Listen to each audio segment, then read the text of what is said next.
for now. Getting back into the game here, it's always a bit of a wash after a week, my memory, but I do remember we're right near the end of day 3 here. In about an hour and 18 minutes, I have to go meet the people that have my gun, apparently.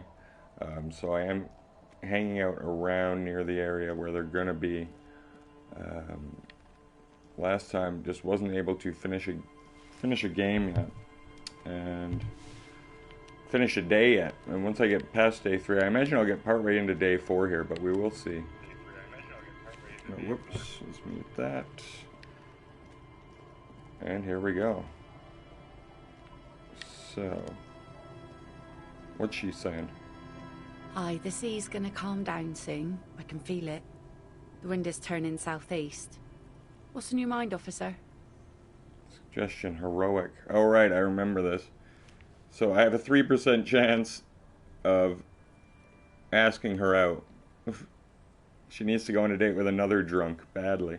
And also Kim's presence makes it awkward, so that's probably not going to happen. Maybe I can brag to her about my car being in the sea just over there.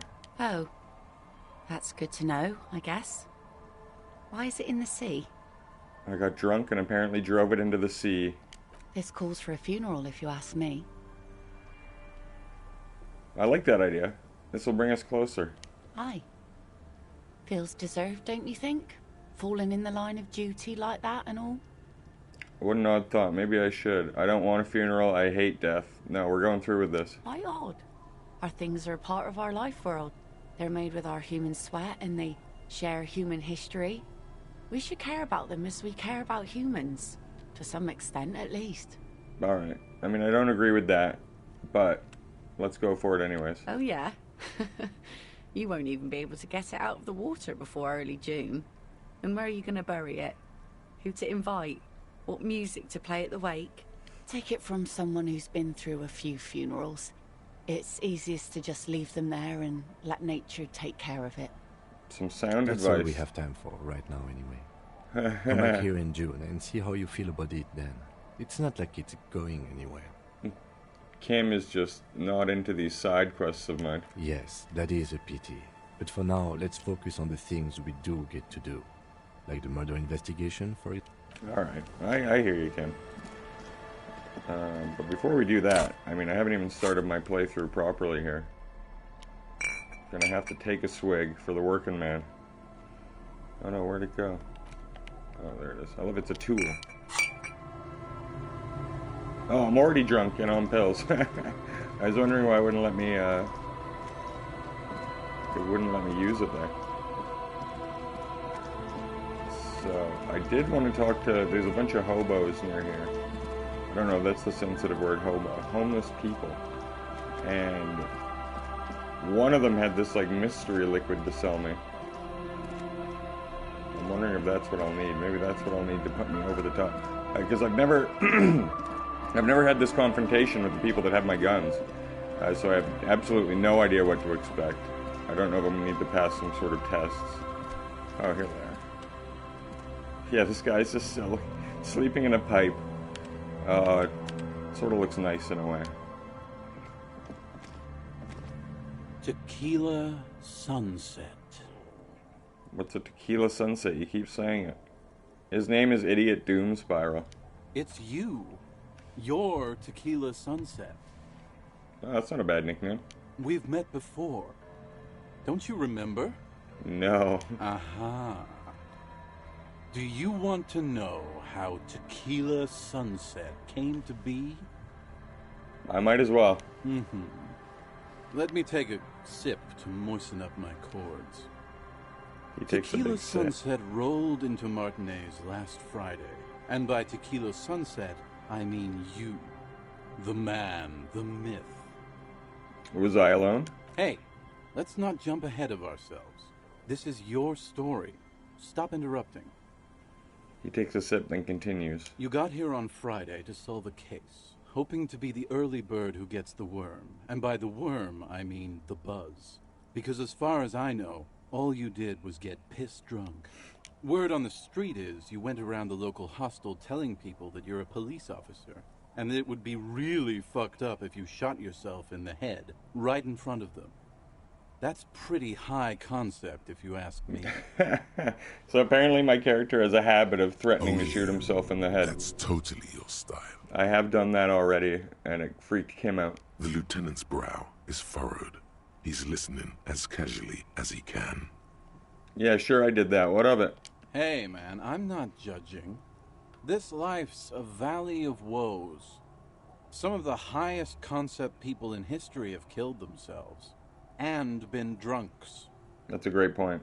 Either way, it was a late Saturday night when we, the Union of Moribund Alcoholics, got our drink on. Nothing remarkable about this. We get our drink on 24/7. Makes everything warm and glowy. I trust you know the feeling. Oh, yeah. One moment we hear the sound of a motor carriage revving up somewhere on the plaza, followed by a series of dings and bangs. Do you remember the sound of wood cracking? The billboard. I drove through a billboard. Naturally, loud noises pique the interest of anybody owning a pair of ears. That's just the reality we're in. Naturally. Anyway, there was a brief silence. A gasp of silence, if you will. Followed by a real commotion. We heard the carriage careening towards the coast at top speed. Well, I'm getting the full story here. Sounded like someone jumped the canal. We grabbed our brewskis and rushed to the jetty. Never underestimate the speed of an alcoholic. What we saw was a sight to behold. A beat-up police carriage containing you. Right there on the beach. You revved the engine and screamed at the top of your lungs. The time hath come! So, naturally, being the curious cat I am, I asked what time hath come. To which you replied, the time hath come for tequila sunset! The end of all things! Oh, no. What happened next? Your reality contracted. You jammed the pedal, plowed right off the jetty, and through the ice. The muscles in your right Was it leg choice? tense up. Your hands cramp on the steering levers. We ran towards the ice whilst you crawled your way out, miraculously unhurt, covered in seaweed and shit. Like some kind of sea monster. That's where I found that jacket earlier. When we finally got there, you were sitting on the beach crying. You said that your badge and uniform were in the car. It was too late to get in there, though. The carriage had sunk too deep.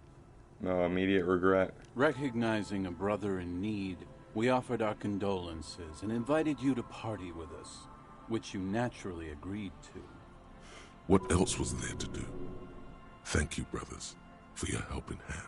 Yeah, thank you. That is nice. We asked about the whole tequila sunset thing, and you told us it was your name now and insisted that we all call you that from then on.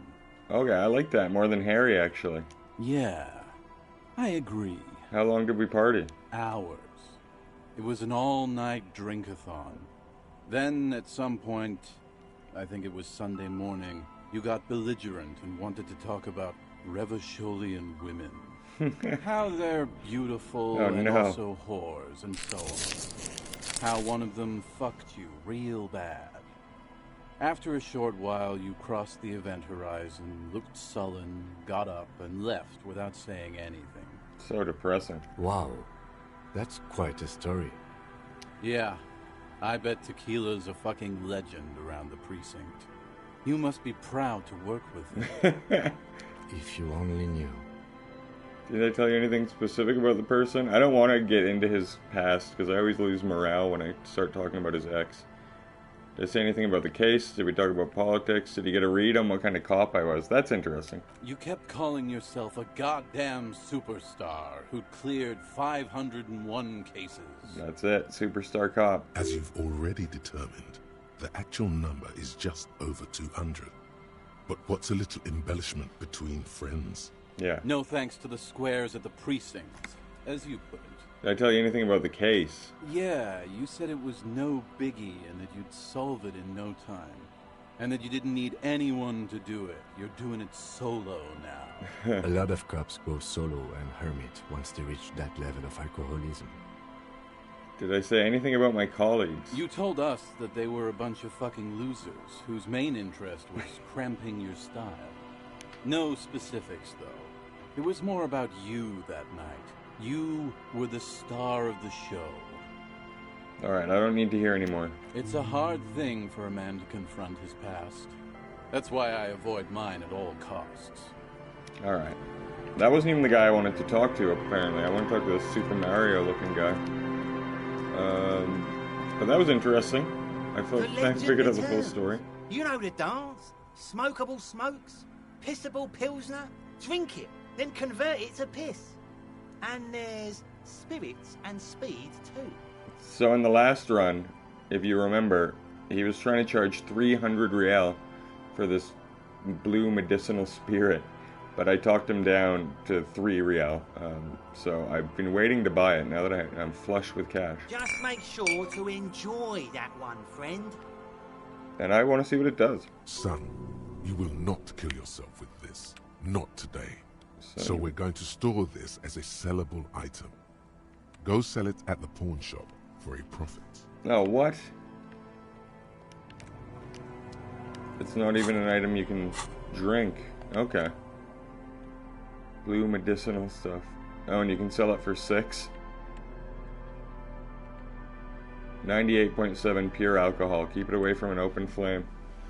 That's a bit disappointing. Maybe it will have a use. I'll wait to sell it.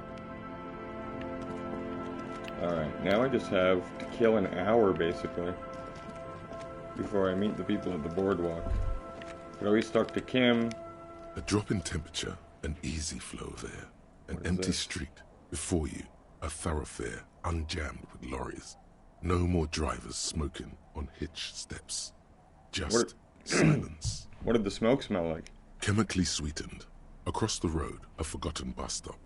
Corrosion has opened a hole in its roof. An elm tree watches over the building. Its branches are dripping with rain and snow. Continue. The road is smooth and motley. Craters filled with a black asphalt. The asphalt, first laid, is grey already. A row of tenements are under construction in the distance. Who are these people that live across the road? A tub warm with water, white with soap. A man bathes while radio waves transmit. His boyfriend is on his way home. He brings tins of meat and vegetables with him. Their pockets are heavier with money, but only slightly. I hope this leads somewhere. I really don't like Shiver's thoughts because they're just too random, but sometimes you can get things when you dig into these thoughts. What about the bus stop? Number 312D. Young girls used to come here, huddled up, hoping for more warmth than their thin coats give them. The bus took them to school. It has not run for 8 years. There were not enough girls to sustain its cost. Oh, how depressing. What about the road? Craters pocked the surface. Children played in them, until heavy trucks full of black pitch rolled in. The landowners have filled the craters with money. It is a vital artery of the flow of trade. Important road. There's one bump on the road. A dead dog lies flat about 200 paces away, right at the turn. It's getting weird. A dead dog. Tragedy comes from the wheels of a fast RCM vehicle, hurrying to work. The cold washes over you. The sound of the sea has grown distant. That's enough. The wind moves the aerosol. A detective stands behind the boom barrier. A breeze moves a curl of his hair. I guess that was worth it. We passed 3 minutes and got 5 experience. I'm only 15 experience till the next, or into the next level. That's unfortunate. Also, really expanded the amount of thoughts that I downloaded into my head last episode. I am eventually going to fill this up. Oh, I didn't realize I couldn't even go this way. It's blocked. Damn it. So that thought was really for nothing. Well, we go along. What is this? Some money? How did those homeless guys miss that money? It was right there. Okay, you gotta go the long way around. I really do wish the maps were a bit more intuitive. I wish, like, the walking was a bit easier a lot of the time. It is sort of a clunky game. And I guess that's because it doesn't have to be like an action game at all, so. But, like that, it just gets annoying at times. The worn and beaten wooden planks of the bench do not look overly comforting. Oh, am I gonna sit on it and lose a health point? We can sit on benches. You can revisit the bench. Right, right. You can use the bench when Kim's not there to pass time. The thing is, all I really want to do is pass an hour. I think I've been to all these places before. Have I been in there? This looks like an abandoned shack.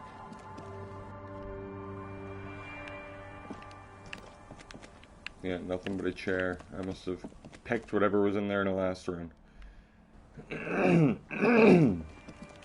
Oh, sorry there for my throat.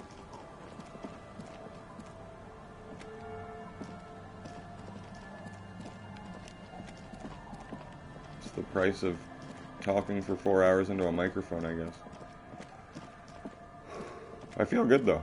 No hangover. It's a decent morning. Did I miss anything around my motor carriage? Maybe I dropped some cash.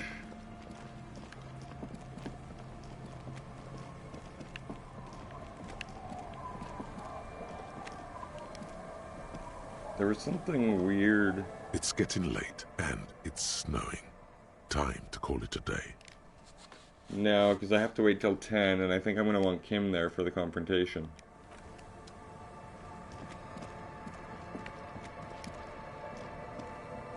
The old woman still sits. The buzz of electric lights blends together with the slow rumble of the ocean waves at night. You're still up? Yes, I can't really sleep anymore. Only a few hours a night. It happens when you grow older. I've heard that, actually. My suggestion is, don't. Don't grow any older than you already are. That's old enough. What's troubling your mind? I found this jacket, but it's filthy. Could you wash it for me? This is the shit and seaweed crusted jacket. I can wash it for you, but it's going to take about a half an hour. Think you can stay put for that long? That's brilliant. Hell yeah. Exactly. No, we must run around ceaselessly. It would be torture to stay put. I could use a breather. It's been another track and field day. Yeah, I'll wait. Well, hand it over then, and I'll see what I can do. That's brilliant. I was looking to kill an hour. There goes half an hour. Merci. I'm proud of this one. It didn't take a half pretty hour, but nice whatever. underneath all that filth. I hope you'll have an easier life in your hands. Alright. I could also just tell her that the document she signed has fucked her over. I've already completely fucked her over. I really feel bad about it. I'm off. She can figure it out herself, you know. This door is closed for the day. Time to put the kids to sleep. Fair enough.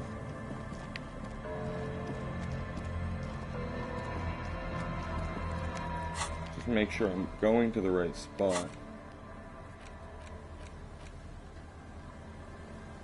Find a tape with a melody for Egghead. Oh, I forgot about that. Confront the pigs and get your gun back. Someone's been running around with your sidearm pretending to be a cop. You must meet her near the old fish market at 2200 and get your service weapon back. Just walk past the fishing village until you see the boardwalk. So I basically am there.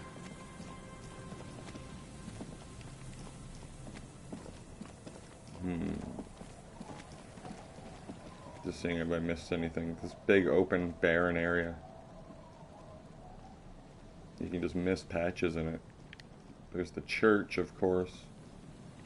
There's the telephone that did me some damage earlier. Alright, well, I need to pass exactly a half hour. So let's look into the interactable case file that I have. Oh, or I could read this Dick Mullen book. Let's do that, actually. He's the detective that my guy is currently jealous of. Everyone's always trying to compare him to Dick Mullen. But look at this. I'm too busy being a superstar cop. Alright. God damn it. Wrong button.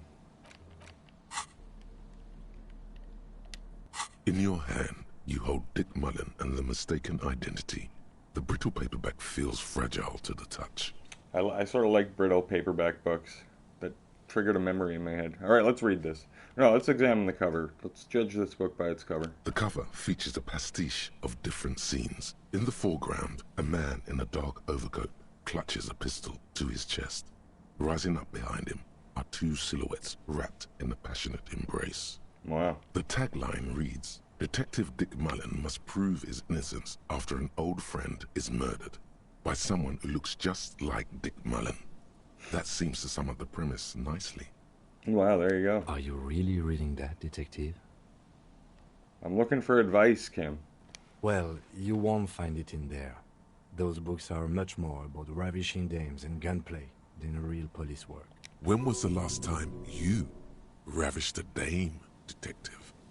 Besides your crusty old sock, that is. Oh, wow. Taking that shot, huh? Let's start reading. The story opens with a knock at the door. Ooh, and I Detective have a Dick Mullen breakthrough. is greeted by an old friend, Charlie Spillane, who's come to Mullen to ask a favor on this dark and cold night. Spillane needs Mullen to drive him in from Vespa to a small town along the Insulindian coast. Despite his friend's apparent agitation, Mullen does as he's asked, then returns home, where he passes out drunk, as he does most nights. Look, I can't judge this Mullen guy. 2 days later, Mullen is arrested by the Vespa police and charged with the murder of Charlie Spillane. At his interrogation, Mullen learns that Charlie Spillane was shot in a bar in the very town Mullen dropped him off in by a man matching Mullen's description. That's tragic. Desperate to clear his name, Mullen manages to convince the Vespa police to release him for 3 days so that Mullen may solve his friend's murder and prove his innocence. No way Mullen did it. Keep reading. Of course, Mullen didn't do it. That's the whole premise of the book. Anyway, Mullen returns to the seaside bar where Spillane was murdered and meets a beautiful, mysterious woman named Diana Deneva.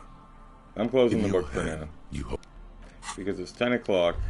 That Mullen book did the trick. Gonna make sure my morale's nice and good before I take a swig of beer for the working man. Let's see this breakthrough too. Shuffle. Let's all listen. In a way, yes, you are treasure hunting.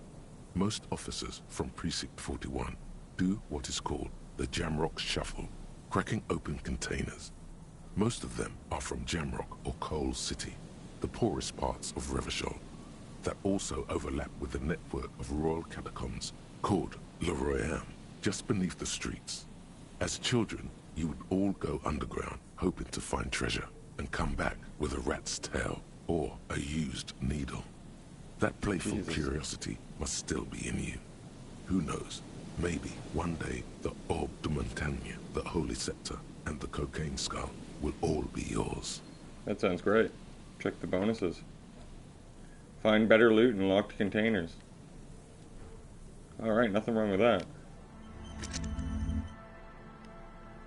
Okay, so that's all good. Had my drink. Now let's go confront these people. This is very exciting. New content for me in Disco Elysium. Oh, also, is that a box? Bit of money, nice.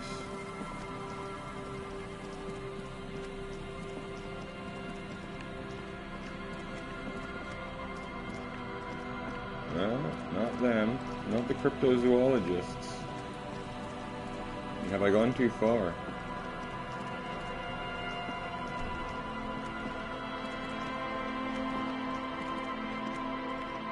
I'm hoping I will just bump into someone here.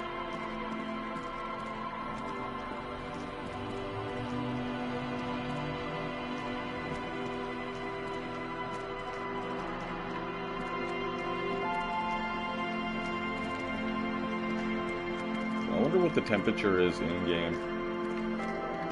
It's always just constantly snowing. I'm not really dressed for the weather. I'm wearing a mesh top you'd see at like a nightclub. A nightclub in the 90s, I guess.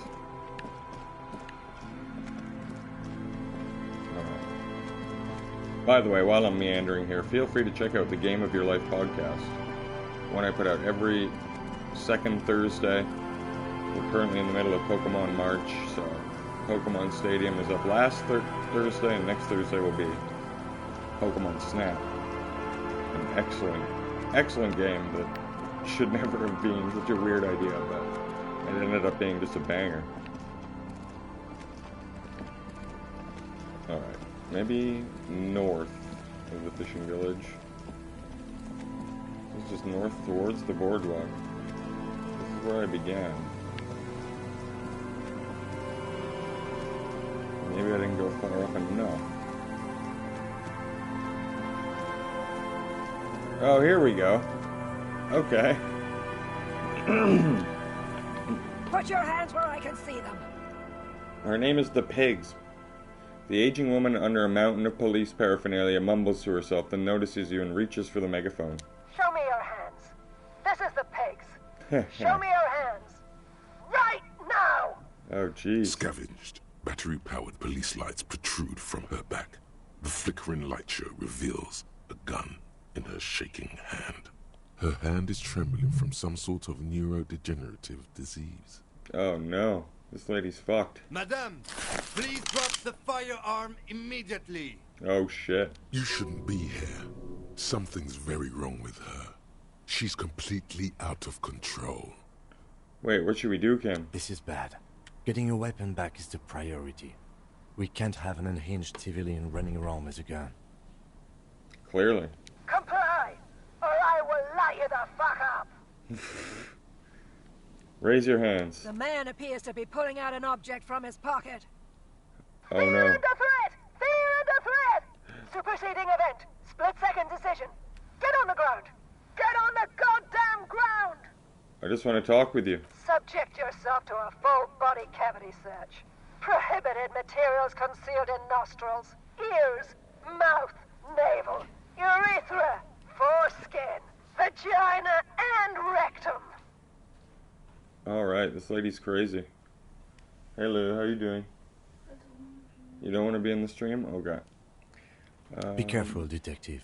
Don't do anything that might set her off. Don't set her off. I need to get my gun back though. The situation looks bad. Calm yourself. Steady your breathing. This is dangerous. You're 70% certain you always leave your gun loaded. You're not the police, we're the police. Alright, I could try to be peaceful with her. I'm not sure I'm gonna... 72% just isn't good enough for a one-time time to get my gun. I'm gonna see if I can raise that just by being nice. Officer in need of assistance! Suspect alert! Get on the ground! Ma'am, please. We want to help you, but you need to lower that weapon. Let's just talk. I'm being a peaceful negotiator here. Disturbance reported. Authorized deadly force. Sector, take the shot! Big red key! Big red key! Please identify yourself or you're not the police. Shit. Maybe I should just go for the roll. Alright. Yes. Here's how we do it. As soon as that I gun was isn't so worried pointed about at that you one. again, you dash right. Then immediately close the distance. Left hand grabs the barrel. Right one breaks the wrist. Left hand grabs the barrel, right one breaks the wrist. I'm so glad I have great hand-eye coordination. Fingers locked behind her head. Knee to the face. Knee to the face. Crush the rib cage. Sidestep and drop her with a hammer kick. A drop of sweat runs down your nose, and in it you see the Martinez Inlet, wrapped in the night.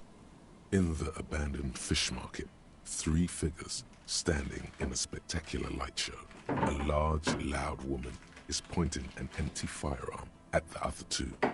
She doesn't want to listen, or even to be heard. Oh, so the gun's not even loaded. Alright. The weapon you're holding is mine. I know it has no bullets. Or I could dare her to pull the trigger. I think that's the way to handle it. Suicide by cop. Split-second decision. Eat lead, scumbag. In your peripheral vision, the lieutenant releases the half-squeezed trigger. Oh no. God, I almost blew her head off. Okay, no, Kim didn't shoot her. What is this? This isn't police issue. Police weapons have bullets. This isn't real. This isn't real. Police guns have bullets. What is this? Oh, she's Why completely did you powered tell down. me this? Grab the gun, right now. This might be your only chance. I can pick up my gun or leave it behind forever. Why would I do that? I'm gonna be way better with a gun. No, Her voice is clean. Why would they treat me like this? Oh, she's depressing. We're probably gonna have to arrest this crazy lady. Poor woman. We need to figure out what to do with her now. Yeah, exactly what I was thinking, Kim. Nobody's ever around. Nobody ever comes to visit me. I'm gonna console her. Her scratched skin is warm to the touch, but the person inside doesn't even know you're there. What's happening to her? She's in a stupor. I've seen this before. God knows for how long. Could be days when they get like this. Well, why was she like this in the first place? Honestly, I don't know. Dementia, probably. Dementia and Channel 8. And loneliness. That's so depressing. Could be. Her hands were trembling, and she did seem uncoordinated. But what are we gonna do with her? We have to arrest her, but I don't really feel like it. I don't think there's any need for that. In her current state, and without a gun, she isn't really a threat to anyone. Yeah, okay. That's perfect. We could let Titus know. This is a perfect problem for the local peacekeepers to handle. They might even know her family. I could just leave her like this, not endorse the Hardys. I sort of don't want to deal with the Hardys, but no, let's drop this on his lap. Then we can ask him once we get back to the whirling. But we have to hurry, because it's late, and they might have already gone home. Alright. But I think we're done here for now. Let's head out. This is done. This is done. Please, leave the radio on. She stands motionless, just a heap of clothes and fleshes now. Maybe if you search her once more. Yeah, I was gonna say, she's gotta have more police stuff on her.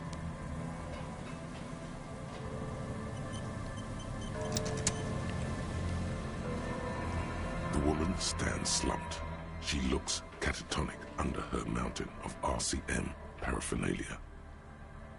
Is one of those things a police cap?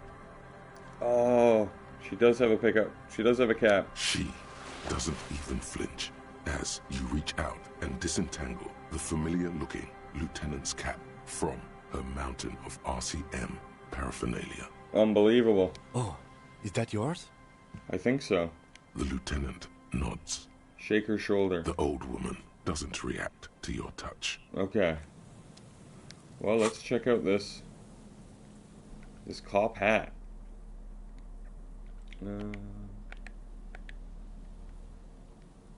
Oh, and I have the Found... I forgot about this. The Found Windbreaker. Lieutenant Cop, 1+ authority. I am desperately missing authority. But I like the reaction speed more. And I don't really need rhetoric. So I'm going to stick with the orange bum hat. Wow. Well, that was exhilarating. I'm glad I almost realized once I told her to shoot me that Kim might shoot her, and that would have been terrible.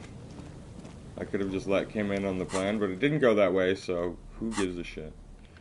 And to make sure, Hardy and the pigs. Ask Titus Hardy and his boys to take care of the pigs. It's their district, their mess, their responsibility. Absolutely. And I can't fast travel unless I'm at the church, which is super frustrating. A few weeks ago I recorded like a half an hour with the sound off, and now I'm just terrified it'll happen again. So the pigs who ended up with my gun was actually just a really depressing woman with Alzheimer's, I believe. And that is a bummer. But I'm going to do my best to go talk to the Hardys again. I also think it's karaoke time. I'll be able to sing my karaoke song. Maybe get those skill points up there, get another level. So I am in one of the areas where you can fast travel. I won't say it in every video, but the fast travel in this game is just stupid. The church is so close to the fisherman shacks, and they're 2 of only 3 fast travel areas, but I digress. So we have to talk to Hardy. Now, I know there's a check, a dice roll I have to get back with him with my authority stat. But my authority is so low. It's at a 1, which is terrible to start. I think I have clothes on that minus authority. Let me see. Maybe not. Okay, so nothing lowering my authority lower than a 1. And I now know I have that. What is it? I have that cop hat that'll give me authority. Seeing just if anything else does here really quick.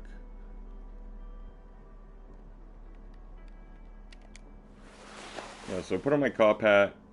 I'll do some drugs that'll raise my suggestion, raise my psych. Boom. Psych raised. So that should put my authority at a 3. And if it's not being lowered by one of my internal thoughts, let's see if I can't get Titus Hardy to talk here. I'm also hoping maybe giving him the Alzheimer's lady will lower my... Oh, I can look at the window here. Behind the dockworkers, a ceiling-height window. The hawthorn branches scrape the glass like bony fingers. It's not quite time yet? Okay. Let's talk, Titus. It's you again. What is it? I always gotta wait for him to cross his arms like a prick. Oh, it's locked still. There's an old catatonic lady in the fish market on the other side of the bay. She needs help. What's that, Copper? You want us to help little old ladies now? You're local law enforcement, aren't you? Helping troubled civilians should fall under your jurisdiction. Boom. Yeah. We'll send someone out. Who is? Wait. It's the pigs, isn't it? Yep. God. Poor lady. Don't worry. We'll handle this. I think she got some family in Courant or something. Bastards left her alone when she got sick. We've been getting complaints. Jesus. I'd never seen the pigs, and it's such a sad character. Hey, wasn't Everard's B team looking for her the other day? They said something about her, I don't know, finding something? Oh. Yeah, I think you're right, Gene. She have something of yours, Pig? Nope, didn't have anything of mine. No? Well, whatever then, Copper. Titus chugs his beer down and wipes his mouth. No. They totally said what it was. What was it? Anyone remember? I don't remember. I was fucking drunk. Let me know if you figure it out back there. Now, anything else we can help you with? What's her name? Her real name? Auntie LaPlante. We always called her. Something LaPlante. Oh. Marianne, amigo.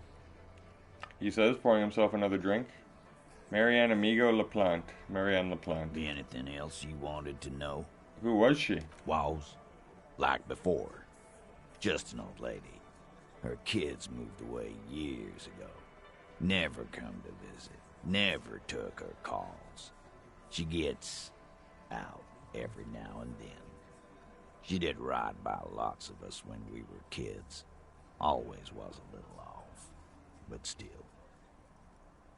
How'd she get like this? I think it's just dementia, right? Wanted to be a cop, you mean? Oh. Shit. I don't actually know. Anyone know why she started acting like a pig? No fucking clue. It's gotta be the crazy. Who'd want to be a pig? Law enforcement is a respectable occupation, sir. I can feel partially responsible for the unhealthy culture that poor woman latched onto. I'm sorry. More like who wouldn't? Cool uniforms, fast machine guns, packing heat. Sign me up. Let's say that. You are already signed up, Cerdo. This guy is seriously damaged. Nah, don't worry about it. And where'd you get all the cop gear? Dunno. She lives by the water. Shit washes up all the time on the beach. Police paraphernalia doesn't just wash up on the coast, people. It's not like we dump it at night. She bought it, collected it. Thanks for helping out with this one, Titus. No problem, old cop man. We take care of our mentally ill here in Martinez. Ain't that right, boys? That's sort of sweet, actually. Sure enough, we're the real heroes on these streets. Fuck. I really thought that would have opened that up a bit.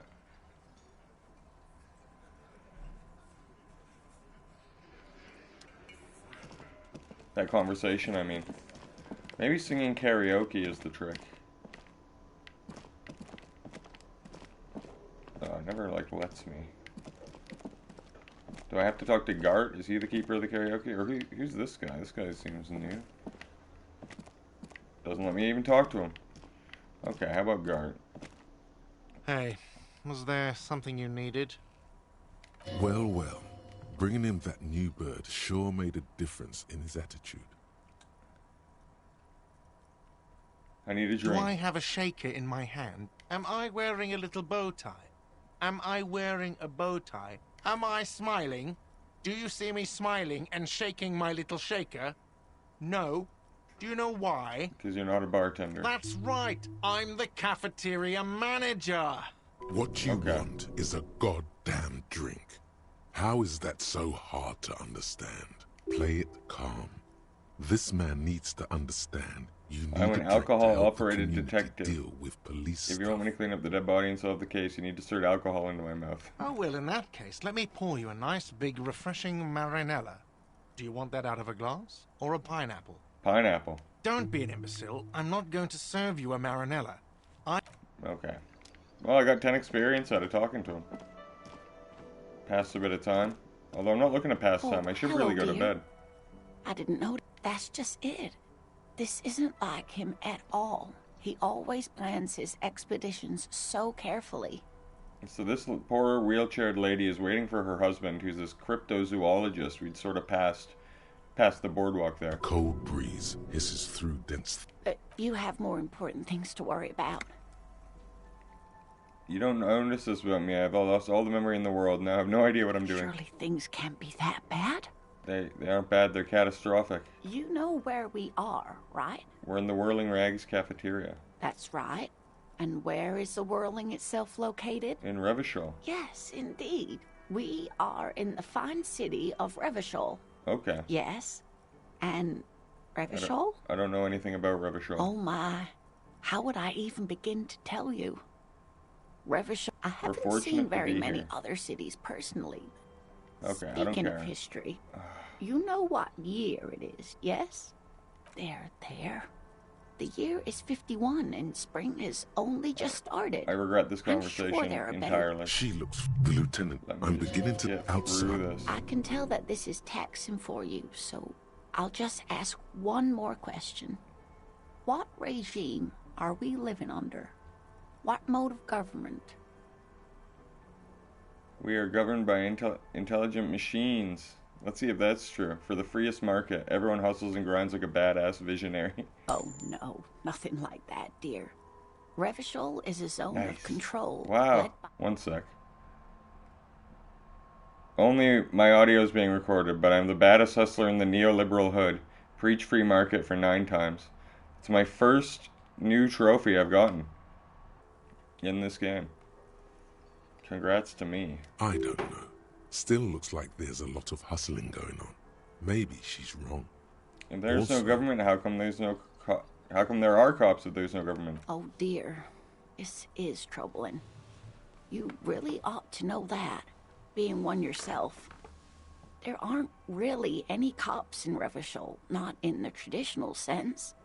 The status of law enforcement has been a complicated matter since the revolution. But we should stop for today, sweetie. She's scared now. I'm done this as well. Someone more educated in sweeping matters. Maybe you should ask. No, I'm not an encyclopedia. I won't be a guide either. I'm a police officer. Of course.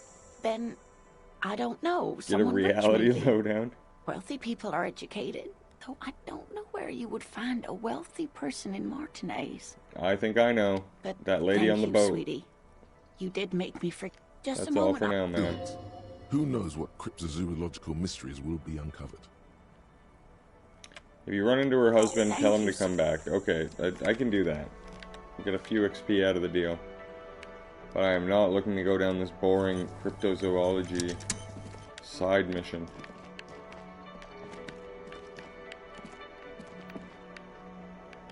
Who can I talk to here? I feel like someone's got to run the karaoke.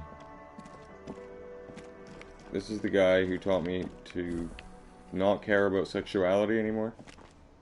Hi again, Gendarme. Tell me again about the muscular type who came to investigate the crime. Oh yes, let's see. He knocked on my door a few days after the lynching. I think he was going through the entire building, asking questions. Was he alone? Yes, but he was speaking to someone on his earpiece. What was he saying? Just reporting back whatever I was telling him. Thanks for the info. Anything else? Bye-bye, gendarme. Alright. I don't need to talk to this guy. Maybe talk to this guy. I think I'm gonna go to sleep. It's all about money, you know. You said it, pal. You gotta spend money to make money. Ain't that the truth?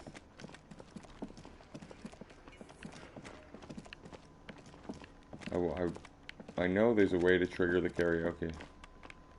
I just don't know how. But to save myself 20 real, which is like 90% of my money, I'm gonna go to that free shack that the nice old lady has given me.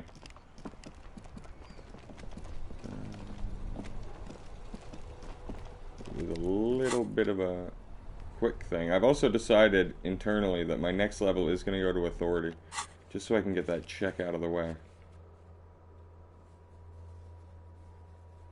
I can talk to a rich person if I want to pass. But I'll do that in the morning, because there comes a certain point in the night where you don't need to pass time anymore. You can go to bed. Whereas I might be faced with tomorrow needing to kill some time. In which case I'll save any side quests or conversations for then. Travel to the fisherman shacks. I'm myself not a fisherman, but here we are. It's getting late, and it's raining. Good night, Kim. Good night, officer. Enter the shack.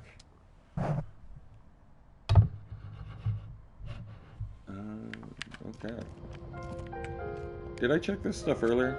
On the table, you see a bowl of water, a rough Oh, right, I shaved here. Was that the right call? The water reflects back a vague image of your clean-shaven face. Despite the bulbous nose, unkempt hair, and persistent swelling, you look a little younger, maybe. Nice. The beardless nature of your cheeks makes the expression seem even more like a terrifying grimace. Alright, let's go to bed. Wait, what is this? Have I read this? An old mirror hangs on the wall. You see your reflection in it. The expression fixed to your clean-shaven face. You're still not accustomed to it. Maybe I can. Dig deep, locate the expression. 42. It's too late. Like an image on film. Damn it. The bed is comforting. Go to sleep. Let's see what sort of nightmares my character has. The heating system hums its soft lullaby. The mattress feels soft and sheets warm. It only takes you moments for the world to fall away.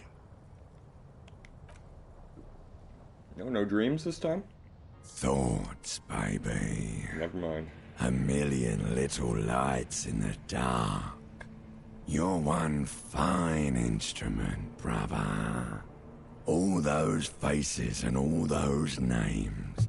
All that laughter and screaming and scheming around. Every corner and every street. Recorded in you. Forever. On Faraday. Spinning in eternity. On and on it goes. For untold hours. At the disco where you first asked her to dance. Rising. Rising. Above the dark curvature. The great wingspan of sleep. Behold, there are millions of them down there. The first time. The last time. The smoke in her mouth. The plotted flowers. The faces turning. Changing. What is it? It's the world, Harry boy. You're made of it. And you're made of it. Every day you're out there, you make more of yourself from it. I'm afraid you can't be unmade now. You can never forget this shit. The colors, the voices, the rain, the snow. I don't want to, it's beautiful. All stuck on... You're the son of the world again. Harrister. A ceaseless agent. Picking up litter and old newspapers. Collecting your little bubblegum wrappers and idiotic picture postcards. Meaningless keepsake. Reading your awful letters and recalling things, aren't you? The endless names of the world. An address book you are. The map of a city. So, for anyone who's as confused as I am, by the way, this is your limbic system speaking with your ancient reptilian brain, sort of, I guess, firing up synapses in your brain as you sleep. What if I want to be the agent of nothing? It's too late. You're not made of nothing anymore. You're something now, Harry. I tried to drown you in the black water, but you re-emerged, kicking and screaming. Running. And for what? For the money, baby. Solving your little crossword puzzles. Doing your tasks. Crossing names off lists. Trying to become some sort of world detector. It won't make it. I'm just looking out for my economic self-interest. There he goes again. He's a real political animal, our Harry. He still doesn't see that it's the world changing around him. It's funny because in reality, the older I got and the more I drank, the less I gave a shit about politics. But my Disco Elysium character is going to be a strong neoliberal to the end. He's got no idea what he's in for. Why? 'Cause only love can break. Feel the pillow under your cheek. Beep, beep, beep. The alarm is ringing, Harry. The disco circus goes on and on. You barely slept 3 hours last night. Really? You can do it. It's nothing. Do it for the city. Go. Thank you, Volition. Do it for the wind. Do it for the wind. Doesn't make sense, but okay. Oh, I love that you get the full heal of sleeping. I forgot about that. Hey, Moneymouth. Eendrak, the impeccable hustler provider of the 7th generation. It's showtime with Savvy. Savoir faire. Are we finally going to solve the lynching in the hustler provider, the 7th generation? So what's up, buddy? What's up? I'm worried about what's down, broke boy. I'm talking about your severe lack of money. I know all about money. By the way, first thing in the morning, let's have a drink with Harry Dubois. No, you don't. You just keep muttering about your economic self-interest and not doing anything about it. Superstar talk. I heard you back there. What the hell was that? Don't try to keep up with me and my vast dreams. Superstar talk? Good one, hustler. Gotta keep the dream alive. But it's not really showing up in your net worth yet, is it? And it's what?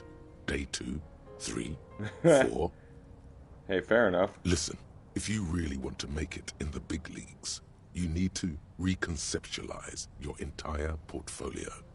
Collecting tear and moaning about taxes is not going to cut it.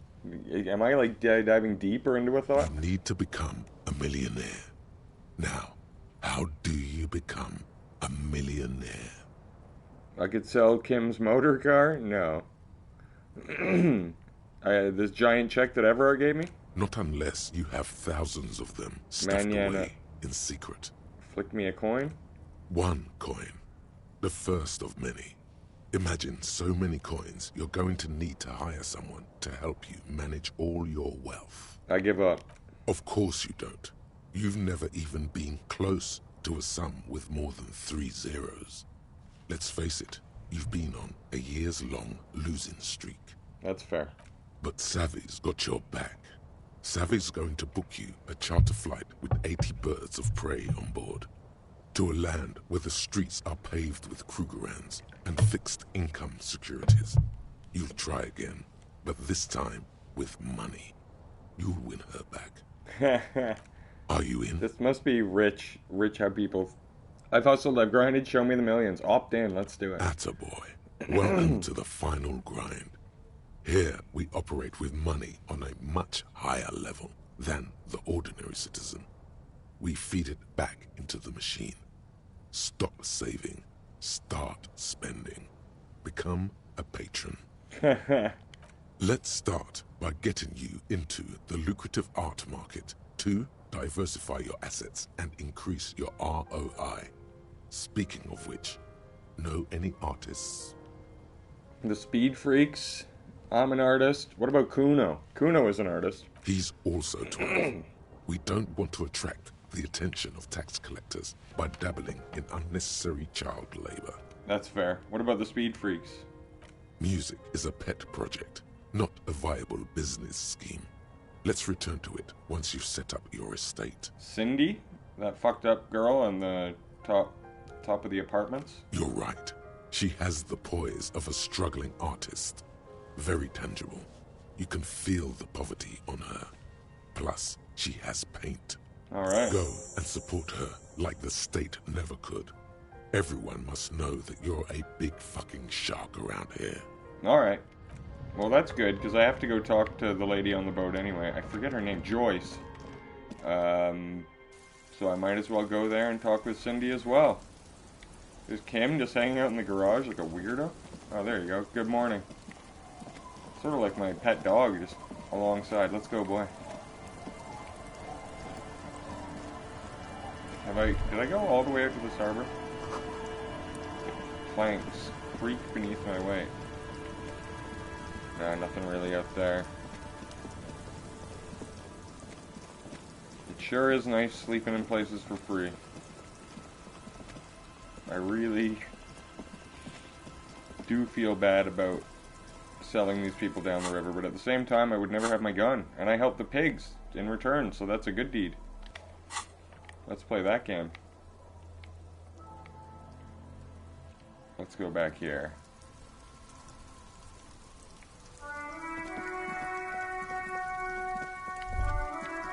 New thought? There. Working class drunk. You know what this means, right? Case solved. Cracked it. All in a good day's work. What did I crack?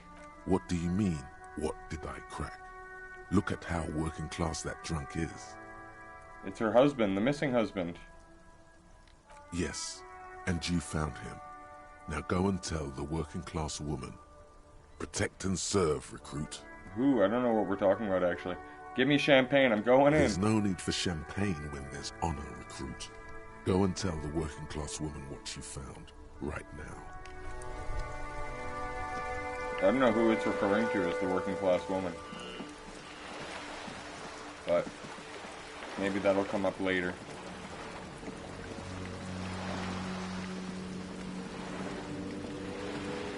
So, I don't think I got really plugged into a political view in my first run through. I definitely never had a political side quest, but I feel like with the thoughts I had in the morning might be launching me on one. There, on that balcony. Do you see it? Cindy, that's where I'm headed. Straight into a bull ring with no prep talk. No. It's your first sales negotiation. Savvy's got to give you the do's and don'ts. I like this savoir-faire. That's a pathetic-looking bull. Where are the sharpened horns ready to puncture your gristle? There's no real danger here. Alright, I'm listening. Artistos are known to repel wealth. It bounces off their skin like rubber. The moment a reasonable business proposal enters their periphery, they go and get political. That's true. Nonsense. No one repels wealth. The businessmen just don't know how to entice them. What you need to do is lure them in with a strong one-liner. Get them on your side before you've even finished a sentence. Show us what you've got. Pretend you're facing the Skull Girl. Whip out your fingers, pistols, bang them in the sky. Like Cactus Jack here. It's your lucky day. I'm in the market for some original art by the creme de la creme. Mamma mia. If this isn't the top seller in La Delta, no one expected you to nail this on the first try. Congratulazioni. I was wondering if he was going to say that word. Okay then, off you go. Let's see what we got. Oh, this is exciting as well. What a wild game Disco Elysium is. The amount of paths that you just will not see or get to see depending on just minute choices really is something. Like, I've never had this conversation at all. I didn't think Cindy was a big player. Hello again, officers. Have you come to admire my mural? The exact same. Whip out the finger pistols. It's your lucky day. What's that? The piggy's looking to get into the art market with a snappy business pitch. Watch out, or you'll be auctioned off and face the chop. She draws a line across her throat with her thumb. The lieutenant straightens his back, waiting to see where this is going. Are we witnessing a performance, perhaps? Play along. Relax. It's all part of her image. She stares at you, fearlessly, waiting for a response. Pretend you're a pig stuck in a cage. Help me out, I don't want to die. Whoa! Calm it with that shit, cop. I don't have any art you can buy. Jeez. The whole point of graffitio being on the street is so everyone can see it. No charge. Expression for all. Yeah, broke artist shit. There has to be a way to convince her.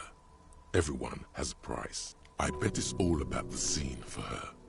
Tell her you can introduce her to some artsy jet-setters in Saint-Baptiste. If you sell me a piece, I can introduce you to some people. Free wine, celebrities, some sniff.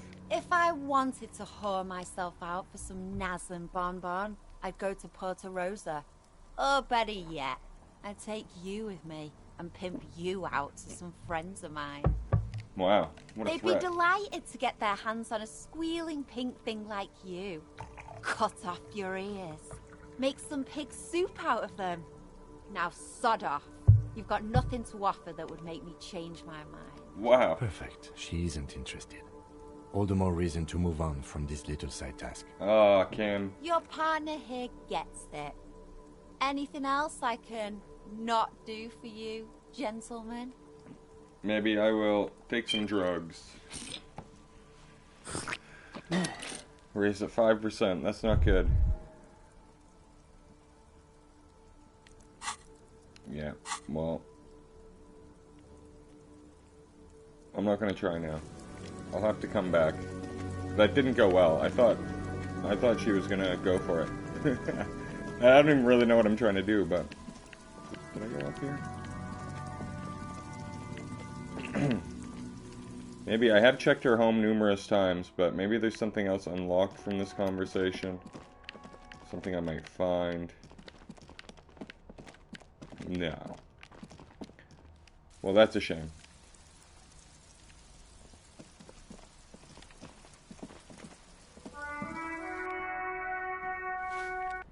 There are moments I wish my suggestion was a little higher. I wish just my emotions in general was a little higher. It's tough because you can't have it all. It's all minus suggestion. +1 suggestion.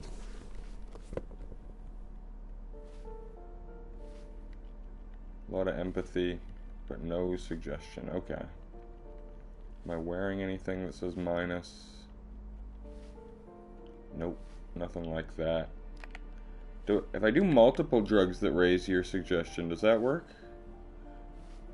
I could be on speed.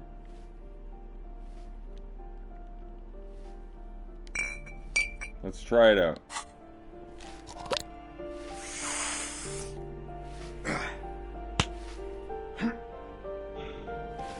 Damaged morale.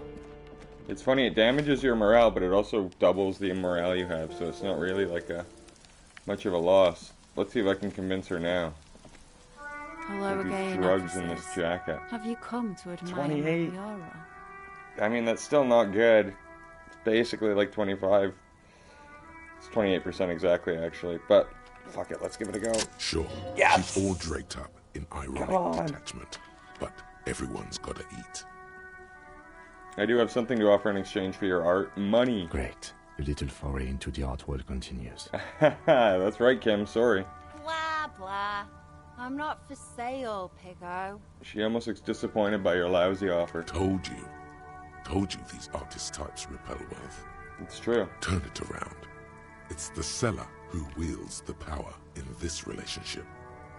Really, you're just gonna let go of the chance to milk some stupid piggo rolling in cash? Uh-oh, you're manipulating me.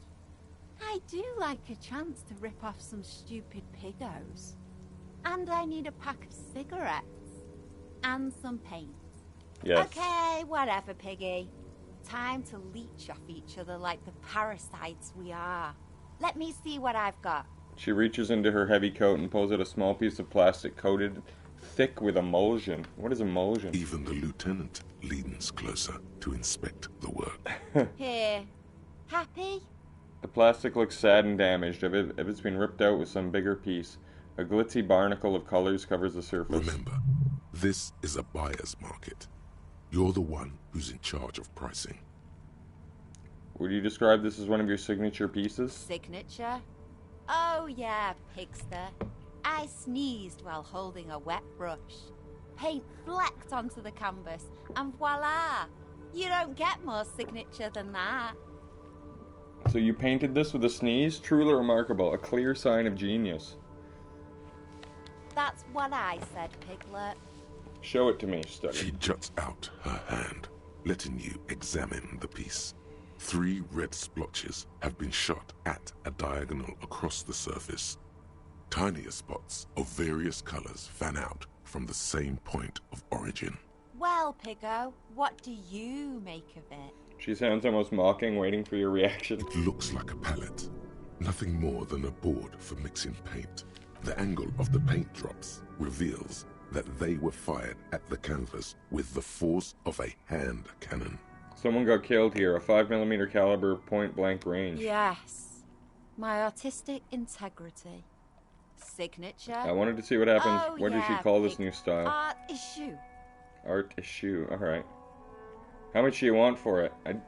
67,000 real. And your head on a silver tray.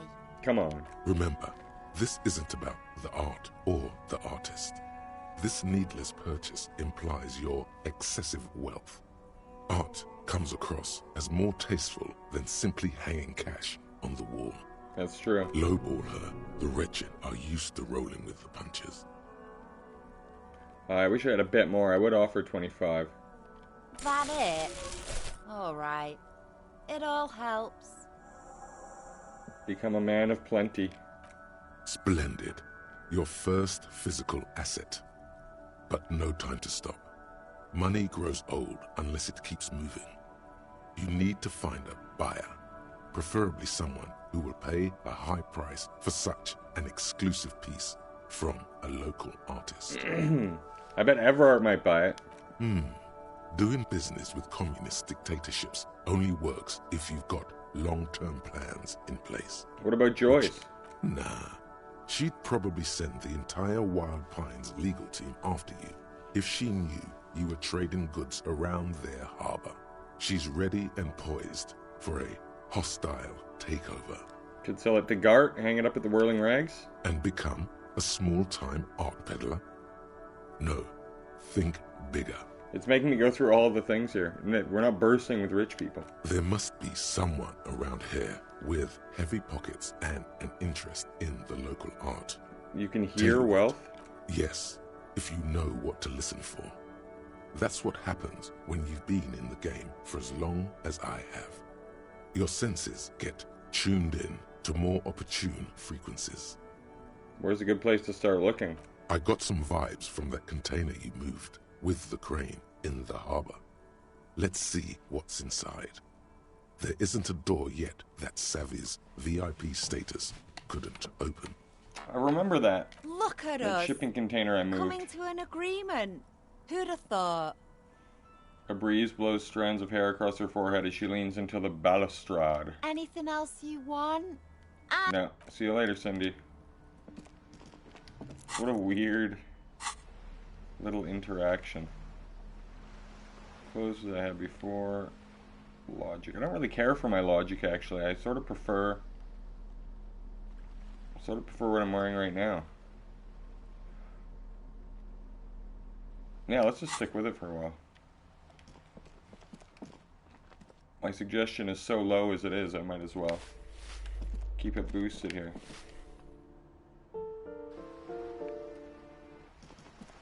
But while I'm here, I was also given a different reason to talk to Joyce. So let's see what I can get out of her. Good. What can I help you with? By the way, so for reference, I've basically gone through every conversation piece I can have with her. I ultimately sided with Everard just to see where that quest line goes. But I've not really been locked out with her or anything. I believe eventually she'll get on the boat and not fly away, you know, sail away. And at that point, you can't talk to her anymore. You seem smart. I need someone to give me a lowdown on this reality we're in. This reality? She pulls her hood closer around her neck. Yes, reality is your side case. It's related to that medical episode I have, trouble remembering almost the most basic terms of reality. Ah, yes, the episode. Sounds like an acute case of encephalopathy, now that I think of it. She puts down her thermal cup and looks at you. Don't be phased, madame. He functions perfectly well. He only needs a lowdown on all of reality. We may be here a while then. Ask away, officer. She I'll takes help a however long I sip can. of tea. Alright, we're in.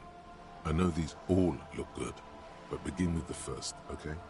What is, think of something close to you. What is this? Spreads your hand. What is acute encephalopathy? It's a neurological disorder caused by a lack of vitamin B in the brain. Symptoms include retrograde amnesia. It's quite serious. You should get yourself checked out. Got it. Let me ask you Be something my else. guest. That's pretty good. 58%. I feel like I might lose because I just got a freebie on that last one, but fuck it. Let's go. 6 kilometers southwest, in the Valley of Dogs, Junior Officer Chad Tilbrook takes aim at a rabid black dog, licking its wounds in the grass. Jeez. To his left, his partner, Emil Mullins, whispers, "You heard what happened to Tequila Sunset in Martinez?" "Yes, he lost his mind," Tilbrook answers, fingers on the trigger. "Don't worry, Emil." He pulls it out slowly. Slowly now. He'll find it again. Beautiful. We always do. What am I? You? You're an officer of the RCM. The Rochelle City's militia? Preciso Mundo. And what is that? Nothing more nor less than the de facto law enforcement body of post-revolutionary Revachol, detective. Okay. Yes, we are the Revachol Citizens Militia. Are we? We are. You said de facto. Yes. That means not de jure. The RCM acts in what is poetically called the twilight of international law, both at the behest of the coalition government and to its chagrin. That's it for the who I am part then. What do you mean? The RCM's responsibilities are defined by the Emergency, Wayfarer and Aliments Acts, 3 pieces of legislation keeping the city in a, let's be honest, laissez-faire stasis to the benefit of foreign capital. All 3 are good to know when we are out policing. So I'm basically a lackey for capital. I'm basically a thrall to foreign interests. I'm basically one of the good guys. I'm a lackey of capital. There's nothing basic about your role, detective. It's true that the RCM keeps everything the way our seemingly permanent provisional rulers like it. She leans in. Yet, on the other hand, I know these people. I deal with them daily. Let me tell you, dear, they are not fans of you. Why? The post-revolutionary decade was a disaster for the coalition government. Revachol in the 20s was hell, especially on the west side of the river. Gang warfare, a botched privatization scheme, a nuclear pile meltdown. They called it the international zone because no nation wanted to claim responsibility. The RCM restored peace where the coalition failed. A true blue citizens' initiative. They will never forgive you. That's somewhat of an exaggeration. In reality, ours is a mutually beneficial arrangement. Yeah, okay. Revacholians get to keep the peace in Revachol, and the coalition doesn't have to worry about it. Anyway, sorry to intrude. Please continue. Yes, Lieutenant. Permit me to conclude with this. Who you are, to me, is the police. The only legitimate law enforcement authority in Revachol. Thank you, ma'am. And if those authorities drink so hard they need help recalling the basic terms of reality, well, I'm here to help. What is this? Spread your hands. A bird? A sphenicid? A flightless bird of the polar regions? Keep guessing. Some sort of krill hunter? No, wait. You're an ancient ruin. A symbol of hubris and decay. Half submerged in some salty sea. You saying I'm ruined? Of course you're not, my dear. I'm just terrible at guessing games. I mean, what is this place here? Ah. This is the pier of Rue de Saint-Ghislain, 33A, where the tenants have been kind enough to rent me a slot. Or two. What is Rue de Saint-Ghislain? A pre-revolutionary tenement. Old buildings are called tenements, you see. And this one used to be 8 to 10 really stories. care. Mostly the urban middle class. Splat, splat. From a dilapidated balcony, Cindy the Skull gives Joyce the evil eye, her red paintbrush held to the throat. You could be wrong, but from here it appears as if she's running the brush across her throat in a soaring motion. Jeez. Wonderful. It's like a threat from far away. What is that? Point to Cindy the Skull. I want to know what she thinks about Cindy. The girl in the old lady rags? Yes. Looks like a sullen and rebellious member of a teen infraculture. Infraculture? Yes. You and I belong to the supraculture. We're common, the herd. The music on the radio, the food in the chain restaurant, those are all too popular for the girl in the old lady rags. She prefers a fantasy world, an infraculture with its own dress code and vernacular. It is an illusion, I'm afraid. There is no refuge from the supraculture. I understand everything. Make it more complicated somehow. I can't. That's how simple it is. One may dye their hair green and wear their grandma's coat all they want. Capital has the ability to subsume all critiques into itself. Even those who would critique capital end up reinforcing it instead. That's sort of true. All right. What next? What times are these? What are you?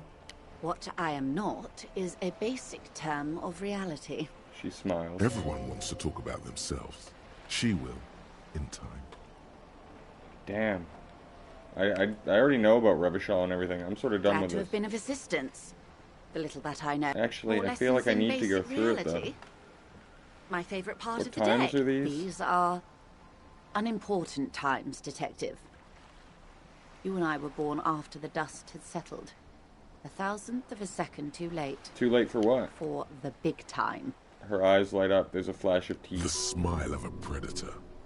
No doubt what she's got in mind. What's the big time? The revolution. What is this revolution I keep hearing about? It's quite easy. Every 100 years or so, our species gets together to decide what's next, who gets shot in the head, and who gets the mineral rights. It's a real kerfuffle. Who got shot in the head? Those would be the communists. Generally speaking, 40 million people got shot in the head during the World Revolution. But the communists, they all got shot in the head. Oh, and the anarchists too. They shot them well. So well, one forgets they even existed. Did the communists and anarchists shoot back? Did they ever? Before they got shot themselves, they shot 2 million people. Truly a kerfuffle. Yeah, it was a kerfuffle, all right. The lieutenant mumbles from behind his Yes. notes. The Insulindian deluge, they call it. Anyone else get shot in the head? Oh, lots of people. Even the king got shot in the head, or thrown beneath a horse, or drowned. Accounts differ. It was unceremonious. Just as well, he wasn't actually the king. Just the king's nephew. The real king abdicated and lived out a long and productive life as a venture capitalist in Grad. I love that king. Fucking communist. Which one? Actually, it doesn't matter. King Guillaume has always been my favorite. He could smell a PR disaster brewing. So he got out alive, and his nephew, Fricelle, got shot in his place. Wow. Him and tens of thousands of his wonderfully fascist kingsmen. It was a wild time. When was this? The turn of the century revolution. Don't up. The revolution began in 02 Fair. on the Isla of Grad, though by the end nearly the whole world had gotten involved. Who started it? It wasn't a who, but a what. A pandemic of Zarat, a particularly virulent prion disease, which the authorities in Grad proved unable to contain. Then Mazov came along and overthrew the government. What did it do? It made people overthrow their governments. Wow, really? Of course not. It was a highly infectious microorganism that destroyed brain tissue. The actual causes of the revolution were material. The pandemic only provided the spark. We thought COVID was bad. At least our brains are alright. Where did it spread? From Revachol and Grad? Not far. The world managed to cauterize itself. Mazov's government was overthrown in 08, and the coalition crushed the Revachol commune 2 years later. It was the end. What came next? Why? You and I, officer. She's... Our lives in the zone of control. Something tells you her life and yours are not that similar. Our lives are not the same. No doubt. But we share the same time and position on the planet's crust. That counts for more than you think. What happened to the rest of the world? Modernity. They developed the marvels of the inter-estellary communication. Telematic milieus, radiation, colored plastics. Meanwhile, in Revachol West, the aftermath continues for the 5th decade. It's been like this for how long? 43 years. Jesus. Hard to fathom, I know. What have we been doing? The 20s saw a decade of urban war, west of the river leveled, offshore platforms in flames. Still, it's regarded as an improvement on what came before. 08 to 19 was simply hell. And after that? The 30s? Things settled down in the 30s.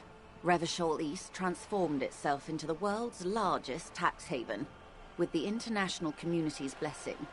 For the first time in a long time, it seemed like things were going somewhere. Were they? No. It was a market mirage fueled by cocaine and quantitative easing. The 40s dispelled it like a cold splash, an Isla-wide hangover, you might say. And here we are. She curtsies. Welcome to reality, baby. Wow. Awesome. I actually didn't know if that was going anywhere. I'm glad I dug in a bit later. That's about it for now. Anyway, enough sentimentality. I thought I'd have to Is there anything else you do want this to know? to cross the... Glad to have been of assistance. The quest there. Thank you. And I'd gotten like a good 20 experience points from before just doing the conversation, so... You know, we're gonna put our authority up one... just so I can go talk to Titus and hopefully pass this check. I don't usually like putting points in just based on specific checks, but it's a very important one, so I'm gonna go back, talk to Titus, see where we go from here. It's great. The game, it's not like this big, vast game, but they have ways of, like, they'll revitalize characters with different dialogue options and stuff. There's whole other reasons to come back. It's really, like, well done. And I suspect I'm not done with Candy or Joyce quite yet in this run-through, so we will see. Alright, Titus, let's hear it. Let's wait for you to... It's you again. Stand up and cross those arms. I'm gonna start doing that when I greet people. Here we go. Establish authority 72. Please. This time it's going to work. You already ruled out the first bad option that didn't. No. First you tell me someone's been raped, and then you don't say who. That's bullshit. Stomp your feet. Stop shitting your pants. You don't need to know, all right? We took care of it. The law handled it, all right? Yeah. Aren't you listening? It's done. Finito. Maybe you're right. Maybe I'm not the law after all to yourself. Maybe everyone's been lying to me. You're not the law, I'm the law. For God's sake, stop shouting!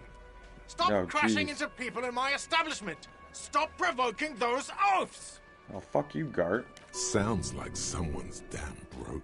They're not going to give you anything, can't you see? I can't have a police interrogation in here. People are trying to eat.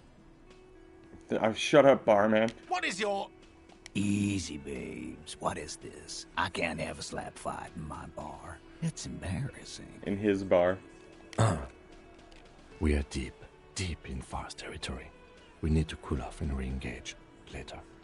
Everyone God can see damn you it. picked some wrong options. Next time you have to come up with better things to say. Even with my heightened authority. Ah.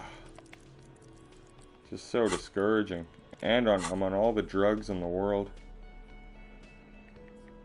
And I know I have nothing. I've already checked. God damn it.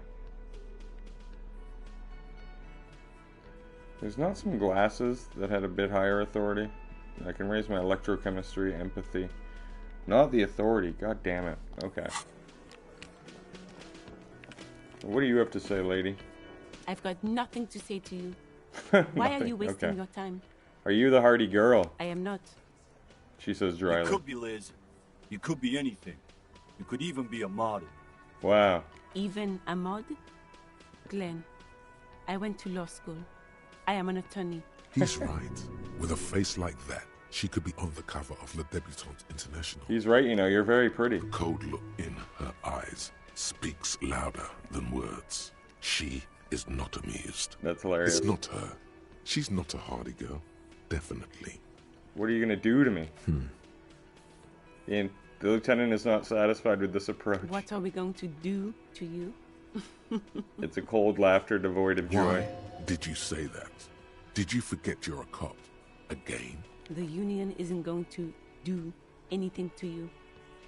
It is not a crime syndicate. It is a labor organization. Damn it. Goddamn right it is. If anything, it is the RCM who... Alright, fuck off.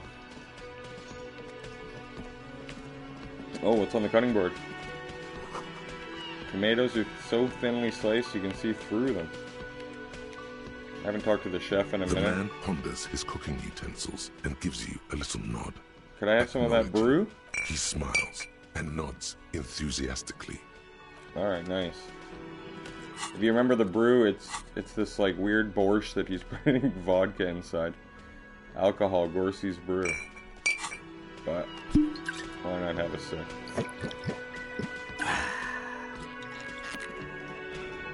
I will need to get more morale medication soon. By the way, can I give Gart shit just for speaking up? Hey, was there something you... Oh, never mind. Oh, this guy's back.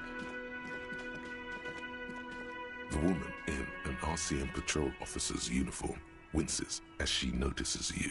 Her name is Horse-Faced Woman? Jesus. I would really prefer not to talk to you right now. Why? As Lieutenant Kitsuragi explained, a patrol officer is the lowest rank in the RCM, below lieutenant and sergeant. Is everything alright? Why don't you want to talk to me? I don't know. I mean, why would I want to talk to you? It's cool to see another cop. Kim and I thought we were the only ones. No, you're not. You're not the only cop in the world. She shakes her head and breathes Okay, out. fine. Let's talk. What did you want? Are you with him? Point to the man in the Of sunglasses. course I'm with him. Why do you ask? He's an asshole. You're an asshole. You know what? Maybe we're both assholes. Please, let's not turn this into another exchange, okay? What precinct are you What from? precinct? Am I from?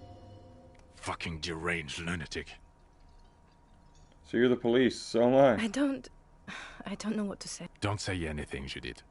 Wait, is he police? Me? No. I'm just a man with sunglasses. I like wearing sunglasses inside. Sunglasses and a fucking wig. What are you? What are the police I'm doing just here? looking out for... No one. I'm just a man with sunglasses. And you are? A horse-faced woman. You're a fucking asshole. Oh. Are we done here? Says this with quiet dignity. Alright, I'm leaving. What are they doing? That's weird. Why are they in my territory? Well, that went awful. I really wanted to pass that authority check. Have I not checked this already? You see a set of tire tracks in the brown slush that covers the plaza mosaic. What kind of vehicle drove through here? Hard to say. Let's give it a roll. No, these tracks are not. That's fine. I didn't have my hopes up on that one. I'm just coming up here quickly to see if I can have a conversation with Kuno of some sort. Fuck does Kuno care? Nah. Kuno does... Nothing new with Kuno.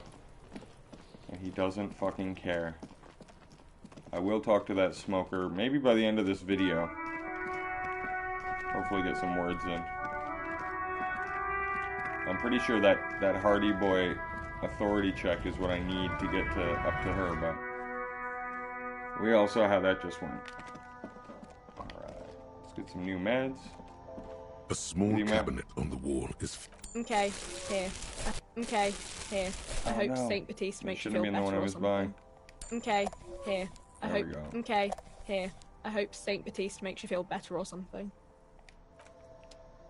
Basically, because I'm constantly doing drugs and alcohol, I need to keep my stock full. Although I just bought way more health than I needed, but at least I don't have to worry about it.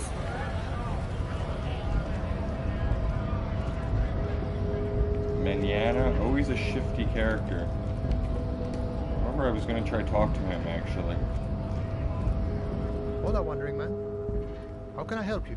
Who do you think killed the hangman? The mercenary, eh?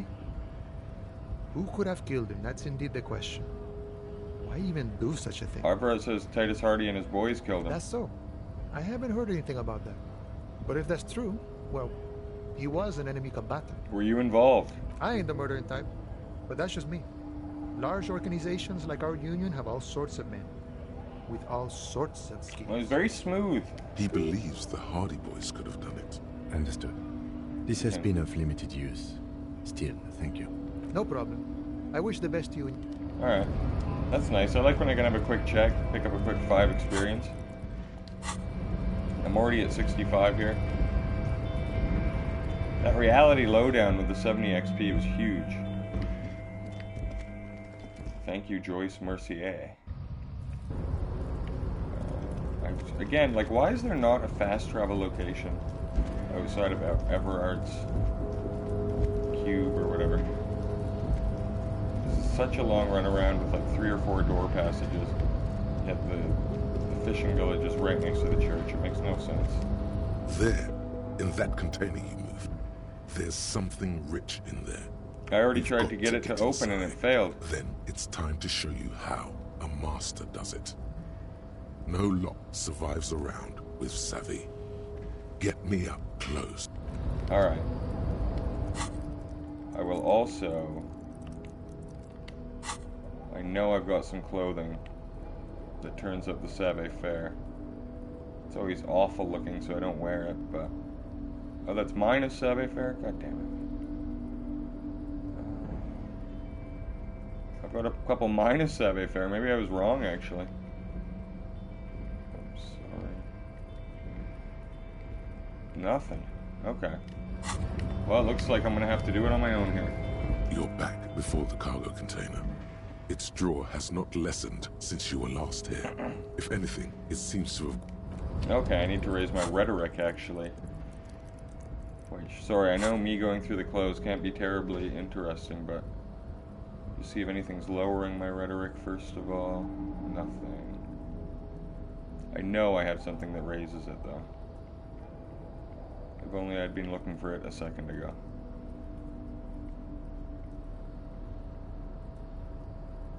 Or maybe I just... Oh, there we go. 1 rhetoric. If only it was logic, then I'd be there. I wish I had cigarettes as well.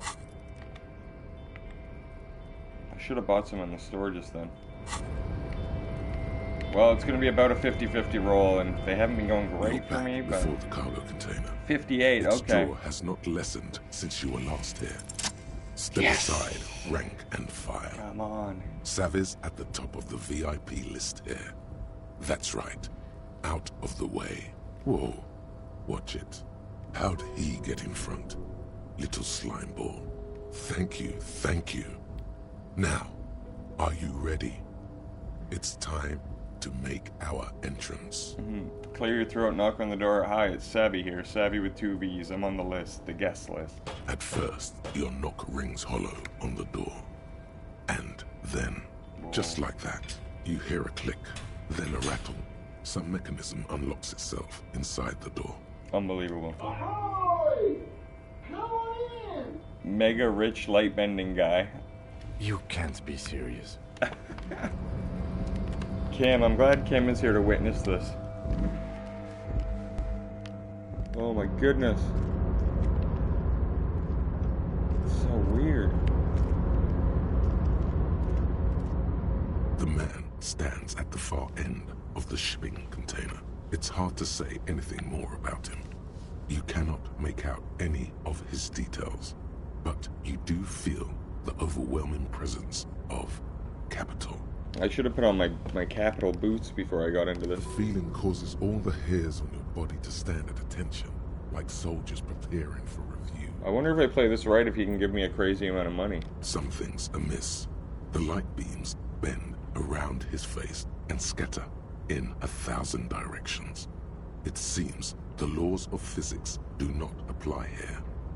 They are suspended, distorted, and echo. Trying to visualize the physics at play is liable to give you an aneurysm. Don't think about it too hard. In the general stillness, only your tongue moves, flickering as you utter. Wow. Welcome. Savvy, was it? Make yourself at home. Sorry, I'm not better able to receive you. I wasn't expecting visitors today. Almost like Jamaican meets Scottish, weirdly. You can't hear him exactly, yet you're able to understand every word he says. It is very strange. An overwhelming hum covers everything. Now, what can I do for you, gentlemen? What you can see of his body appears composed in a sharp summer suit and yacht shoes. Who are you? Who am I? Oh, I haven't been asked that question for such a long time. Anyhow, my name is Rustam Diodore, investor, license holder, an extremely high net worth individual. And your name is Savvy, right? Yes. We've hit the big time. This is the man who's going to make you rich. Always rely on your friendly neighborhood swindler. I'm so glad I already have the art to sell this guy. Mr. Diodore, I think there's been some confusion. His name is, in fact, not Savvy. Let's start over. I am Lieutenant Kim Kisuragi of the RCM, and this is my partner, Harrier Dubois. Pleasure to meet you, Harrier Dubois. I must admit, the name suits you very well. Thank you. How'd you become so rich? What are you doing in this container? Oh, How'd you Lord, become so not rich? this again. What's the matter, Kim? Oh, nothing. It's just that we've got this murder to solve, and yet you go around asking everyone about money. And every time I ask, are you sure this is related to the case, you say, sure, Kim, I think it is. It is, Kim. And yet, it never seems to get us any closer to solving the case. It's quite alright. I'm used to the question by now. To be blunt, I inherited my fortune from my grandmother, who herself was an extremely high net worth individual back in Grad. Wow, so he did nothing for him. All I did was take her fortune and invest it prudently. Believe it or not, it takes more than a bit of skill not to blow a vast fortune on sailing boats, bad choices, and unsupervised state policy. And blow. And blow. What's it like being an extremely high net worth individual? I gotta tell you, at first, being rich is a lot of work. You've got to work hard because everything's so darn expensive. You know, prices increase exponentially at this income level. Oh, jeez. Sorry, my curtains are letting in light right on my face. But then, once you've reached my position, it's nearly impossible for me not to make money. My assets are so diversified that I'm bound to come out ahead no matter what. Okay. Some of my lower net worth friends say to me, but doesn't that take all the fun out of it? And I tell them, not really. You're right. Capital accumulation is its own reward. Don't you think you should use your great wealth for the glory of the fatherland? You're a thief. People out there are working their asses off while you chill here. Nah. It's great that you've done so well for yourself, but don't you think you owe some of the wealth to the rest of society? No, capital accumulation's its own award. I want to be seen as on the same level, like, mindset as this guy. Precisely, Mr. Dubois. You know, I hear people talk sometimes about economic equality and fairness, but tell me, where would we be without liberalism? Oh my god. States whacking each other with bombs. I just saw my coinage. It's in like the millions. Did he give me money? A nightmare scenario. A world of slavery and violence. Which brings us back to the essential truth of modernism, where we are right now. The freedom of mankind can only be derived from the free flow of capital. Being a high net worth individual sounds great. It is truly. It's almost entirely carefree. It really leaves you time to better yourself spiritually. Hey, all this talk about money has made you lose the thread. What is going on with the light in this place? That's what you need to ask him about. There's something strange about you. What do you mean? Something looks different. Are you talking about my chin? No, I mean you can't even see you. It's as if something's happening to the light. Oh, that's what you mean. Yes, I've heard of this effect, though I've never witnessed it myself, of course. It has something to do with our Weiss-Wiesemann coefficient. What's that? It's a statistical thing.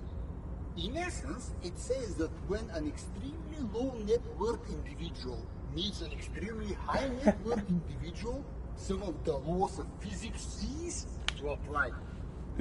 He's so rich that light literally bends around his face. Among other things. Among other Calm things. down. I'm but a lowly single-digit billionaire. I'm calm. That's good. Cam, are you seeing this weird stuff? I see nothing of the sort. To be frank, all I see is a gentleman who's unusually well dressed for Martinez, in a cargo container, which I admit is odd. Yes, I imagine that does look strange to you. My container. What are you doing in this container? Traveling. This is a great way to get around. It's fun, it's safe, and it gives me lots of time to think. I wonder if there's anything to that. If you had like a studded out shipping container to travel in? Wouldn't say it's exactly safe now, but financially secure individuals are known adrenaline junkies. Wow. By the way, let me now ask you a question. Where are we exactly? We're in Martinez, the district of Revachol, the former capital of the world. Ah, Revachol. I remember walking its streets as a teenager. There used to be a bowling alley in Stella Maris. I wonder if it's still there. It's a shame I can't get out and explore myself. One of the downsides of being an extremely high net worth individual is that mobs of low net worth individuals are constantly banding together to ask for money. So I'm ignoring every chance I have to tell this guy to share his money with other people. Because I want to be seen like him. I want him to give me the money. I don't know if that new money, is that what that means? Or if it's going to go back to whatever I had before I walked in here. Smart, you know? It also provides a means to hide from all the targeted advertising we extremely high net worth individuals are constantly subjected to. Continue. Luxury yachts, high fidelity portable radio systems, fail-proof outerwear, and so on. It just gets a bit middle class after a while. So you're saying being rich isn't? All those things sound pretty nice. Don't get me wrong. They're nice things. But once you achieve a certain level of wealth, your time and mental space become much more important than material goods. Now that we've sorted that out, let me ask you something Go else. right ahead. Now, I'm going to take him into the local art market now. Have you considered breaking into the local art There market? it is. I knew it as soon as you did the Milton 33H note. A fellow entrepreneur. He knows. The art market, you say? Sure, hit me with it. As they say, I'm keen to hear what you have in mind. I've recently discovered a local painter with enormous potential. Show him Cindy's chef A d'oeuvre. painter? I'm always looking to expand into new asset classes. Cindy the Skull. Ah, and the name of the piece? Mours de toil, gross profit. Mours de toil. No, the arduous slaughter of the 8th pinniped. There's no sign of a reaction. for a good 3 seconds. Then, Wonderful things, aren't they? Names. They can completely change your reading of a person, or in this case, a painting. Nod confidently. Before I invest, I need to know more about the work. How do I know this asset is going to appreciate with time? this is the only question that matters. Fail to come up with an interesting hook, and he's out. Oh no. Remember, you're not just selling a painting. You're selling a story. Give the man a reason to throw down that paper. Okay. Lying will get you nowhere. You can't outrun the truth. It will catch up to you one day. Okay. The comfortably wealthy want their views challenged when making a purchase. Don't hold back. You're actually the first person to see this painting after the artist. Value is something you should discover yourself. What do you see? It's an early entry in the emerging style known as artichoute. It's either that or the artist was struggling, really struggling. I feel like I'm gonna fuck. Because if you want to sell the story, then the struggling artist might be the way to go. I'll go with that. That's what I wanted to ask you about. Tell me, what's their story? Did they suffer? Nod solemnly. Terrible. Her socioeconomic conditions were meager, but her spirit remained strong. I'll say terribly. He suffered terribly. The human shape with light appears to lean closer. Tiny dots flood your retina as the shipping container gets too bright. Details? I've heard some struggling families have to sell their organs to pay the rent. There is also the terrible misfortune of having to go get your own groceries when you're poor. Which one is it? It's the organs. She hardly has anything left. Just a hollow husk. The blinding light becomes almost What melancholy. a sad, sad story. I should ask Rhea to look into this. Maybe the Foundation can set up some scholarships for cases like these. You've reeled him right in.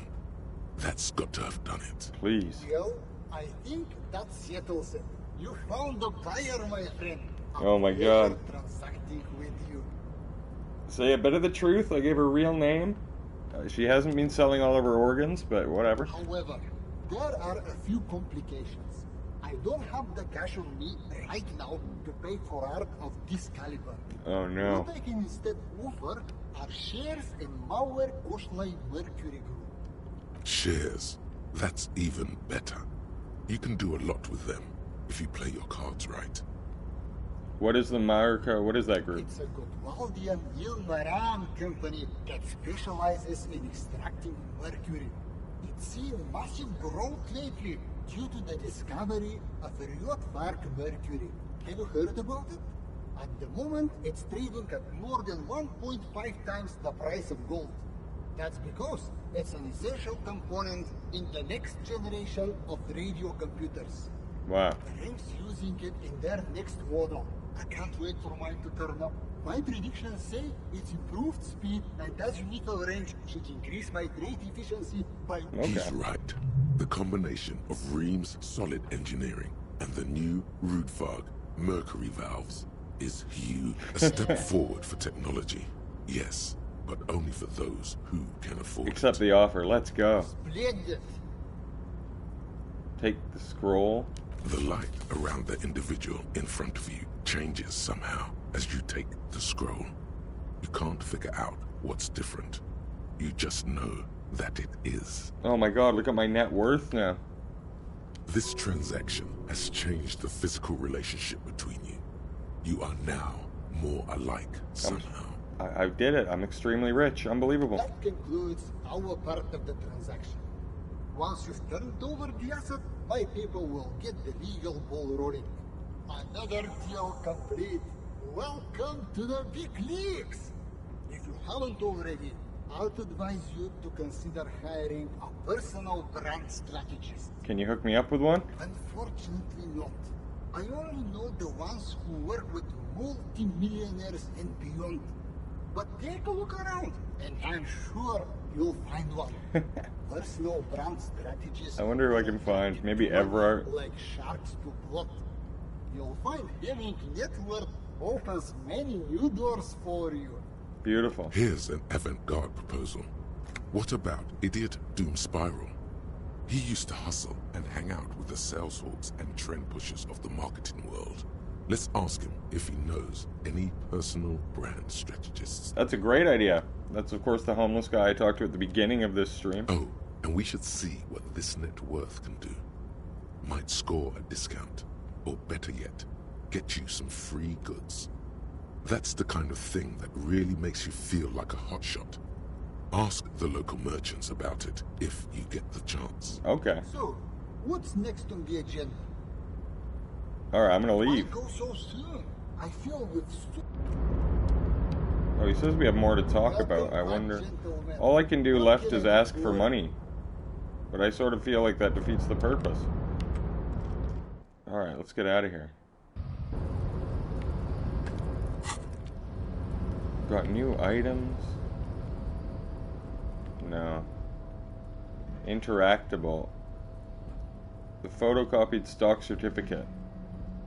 Proves the holder owns public shares in the Mercury Group. You don't know how valuable a photocopy of a stock certificate really is now that you think of it. Oh, fuck.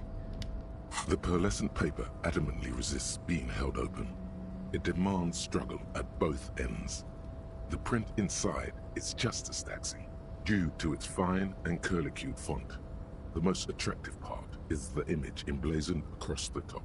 Feisty little thing. But don't worry, it's under control. Look at the top. Inside an oval frame is a grey sketch of a curly-haired girl enthusiastically riding an industrial drill. It's churning up hard chunks of rocky ground and scattering them into the air. In the hole created beneath is a silvery river of liquid metal. Wow. Her form is terrible. She needs to Attempt to read the words. Each letter is shaped like a laugh line, being pulled in a million different directions. They're all grinning at you, pleased with practically being indecipherable. You can do this. Maybe squinting will help. Squint. Oh, by the way, my money's back to $3.95, but my net worth is still through the roof. Your vision blurs into a haze of dark scribbles. It's like looking at a wrought iron fence through a greasy lens. Not a single recognizable symbol appears to you. That really didn't help, did it? How about opening your eyes as wide as possible? Open them wide. The scroll across the paper opens wide, its many grins, back at you. A mess of mouths ready to swallow you up. Intertwined and interflowing. Impenetrably. Your eyes begin to water. Okay. Enough of that. It's starting to sting. Better try another approach. Focus on the header? A bold black mesh curves around the oval image at the top of the document. It almost looks as if it were penned with intention. Perhaps it was. You're starting to think it might actually say something. If it does, it remains hidden from you. All you see is a baffling enigma, a coiled nest of viper letters. If they even are letters. There must be some form of logic hidden away in there. Ah. The certificate threatens. I forget, whenever I leave these two characters long enough, they start trying to, I believe, crack each other's backs. That's what they're doing. But, enough of this, guys. Unlike most video games, there's no way to stop them when they're in this animation. It'd be like if you couldn't wake up Super Mario.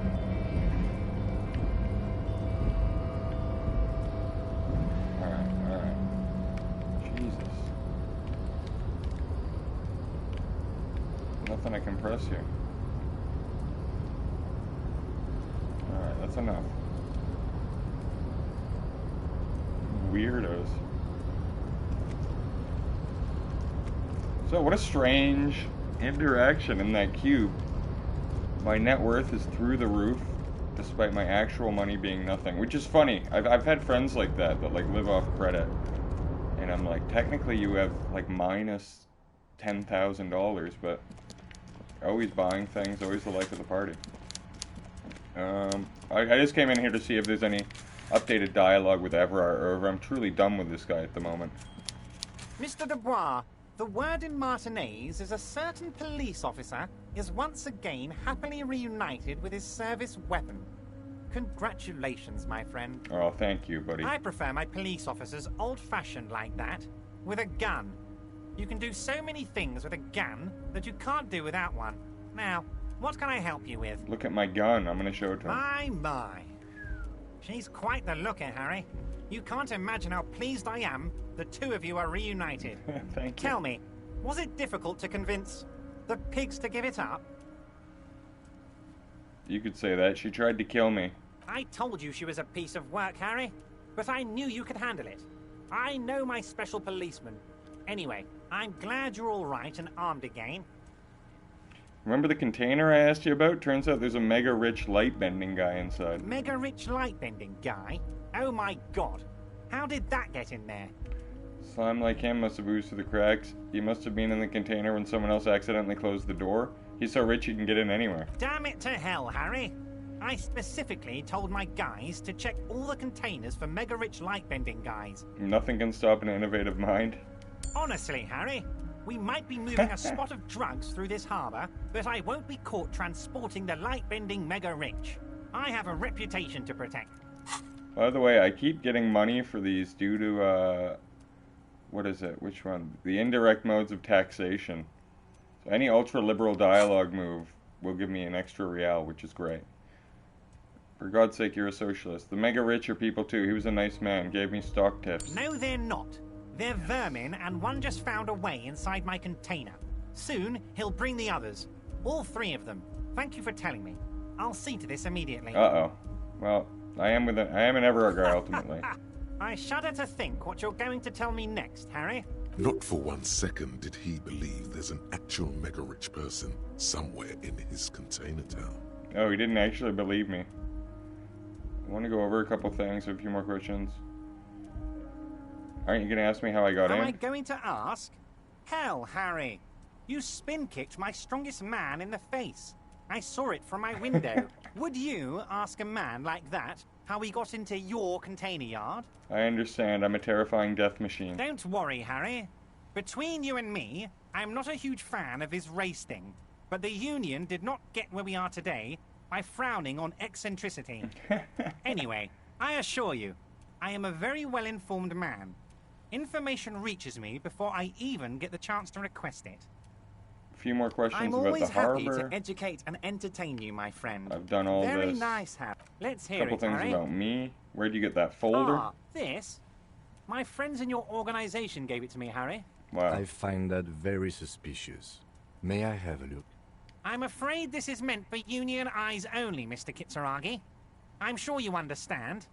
Please continue. Of course, Harry, of course. I think I've done Most every certainly, dialogue Harry. option.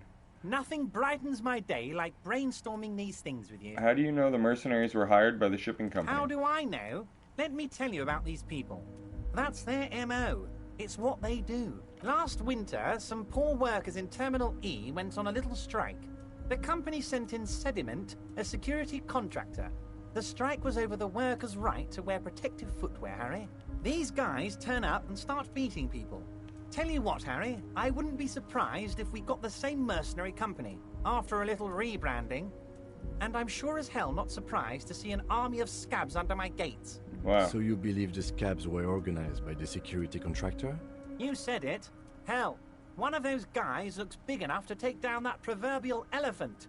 Boys like that don't just happen to show up during strikes. The name of the company is Crenell this time. It might have been Sediment before. Of course. You're always one step ahead of me, Harry. I'm no genius. I'm in this position because people like me. The remaining mercenaries are organizing a tribunal to take on the Hardys. Tribunal? That sounds serious, Harry. We Union men should be shitting ourselves. He rubs his I chin. wish you hadn't told me that. I'm gonna lose sleep over this. Let's change the subject. You don't seem too worried. Oh, Harry, what do I really think about the tribunal? You're trying to climb to second base with old Everard before you've even courted him properly.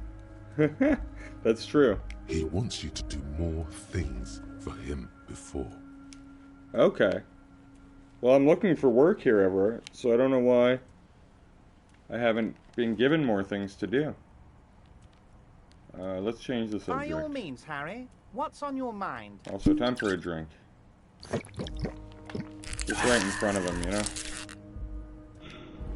Well, I got nothing more to say, so I don't know if he's gonna, like, contact me eventually to do another job, or if I have to maybe talk to a few more people. I gotta get that fucking authority check done by the Hardys. Which I just find so annoying that I didn't go through last time. I might have to level it up again.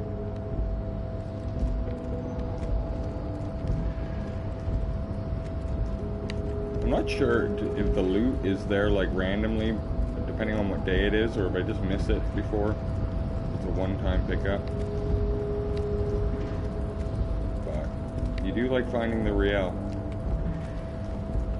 As the game mentioned in a few run-throughs ago, or a few Let's Plays ago, it's a very satisfying sound. This is the night watch. I've done everything I can do here. There were a bunch of bottles over there. Just double checking, because you never know.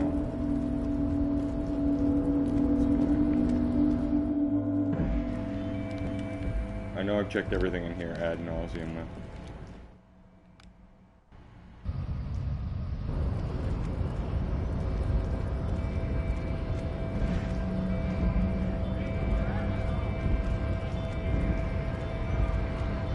Well, no problems with the staircase this time.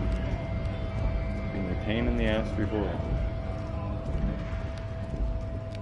By the way, one of my senses was saying I had to speak to someone before. And in my head at the time, I thought it may be this lady down here. Also, have I checked in here? Ooh! Lots of speed in the back of a truck. The woman is still hunched over the railing. Snap your fingers. What is it? What do you want? What are you hauling? Diamonds. Really? Of course not. What are you really hauling? Whatever stupid things they put in the lorry, I imagine. So you don't know what you're hauling on your own lorry? I quit concerning myself with that a long time ago. Besides, I don't drive the lorry for the cargo, if you know what I mean. She says that as if something narcotic is the real reason. What if the cargo is contraband? Then it's contraband, Lowman. Before I came, you seemed away. You hear that, Lowman? I don't think your partner likes you spending too much time with me. Why is that, Lieutenant? Nothing. I just don't think she's connected to anything. He doesn't want your frail mind caught up in something. Okay, let's change the subject. Weird. It offered them all as new conversation options, but I'm pretty sure I'd done that before. I thought maybe finding speed in the back of the truck would change things. As I walk through these areas, I'm constantly just moving the cursor, seeing if I pick up things I didn't see before. I do sort of regret how bad my conversation went to the nice lorry driver. I'd really forced him to go against his values, and now he hates me. I wish I could have strong-armed this racist lorry driver instead. I meant to buy cigarettes, and I believe talking to her might have a different dialogue now that I have some net worth. Is this about the questions again? There we go. What kind of I discounts don't can a really man know get with net worth in here? She looks up for a magazine, not really sure how to reply. That's teen speak for no. No discounts. She couldn't be more unbothered by your question if she tried. Excuse us. My partner here, of course, knows that net worth is not legal tender. Lieutenant gives you a quick glance. Yeah, I don't know. Okay. Nothing. I'm gonna go to the pawn shop after this too, maybe sell that mystery liquid. A colorful display of cigarettes and alcohol bottles. Again, I'm obliged to inform you that both alcohol and cigarettes damage your health. I need some cigarettes. Here you go, mister. Do you sell any under-the-counter vices? No, Frit only sells legal drugs, like the law says. Like the law says, fair enough. I do... If I end up getting a bunch of money from this whole net worth thing, I'm gonna come back and get this pale-aged vodka. Feels like there'd be something to it for it to cost that much. And while I'm here... A small cabinet on the wall is filled... Okay, here. I hope St. one Baptiste makes you feel better or something. Is there anything else in here? You see several packaged raincoats fill a low shelf beneath a display of croissants and the packages are small, get a Frit raincoat. Discreet, sloppily stacked, making them easier to take unnoticed. No need to worry about knocking over a display. Well, I can't afford one, but I have a pretty good chance of just stealing one. The girl delves into the magazine. Hair covering her face, vision obscured. She cannot see your hand move. Down onto one knee, pretending to... Beautiful. Kim doesn't even notice, I don't think.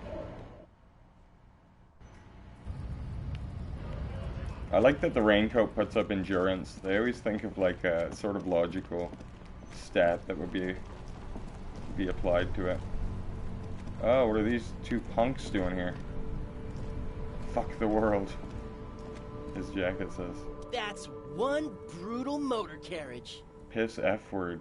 That's one brutal motor carriage, says the man with piss F written on his back. If I were a real skull now, I'd jack it, paint it in palm tree livery, then bottom light it, neon style.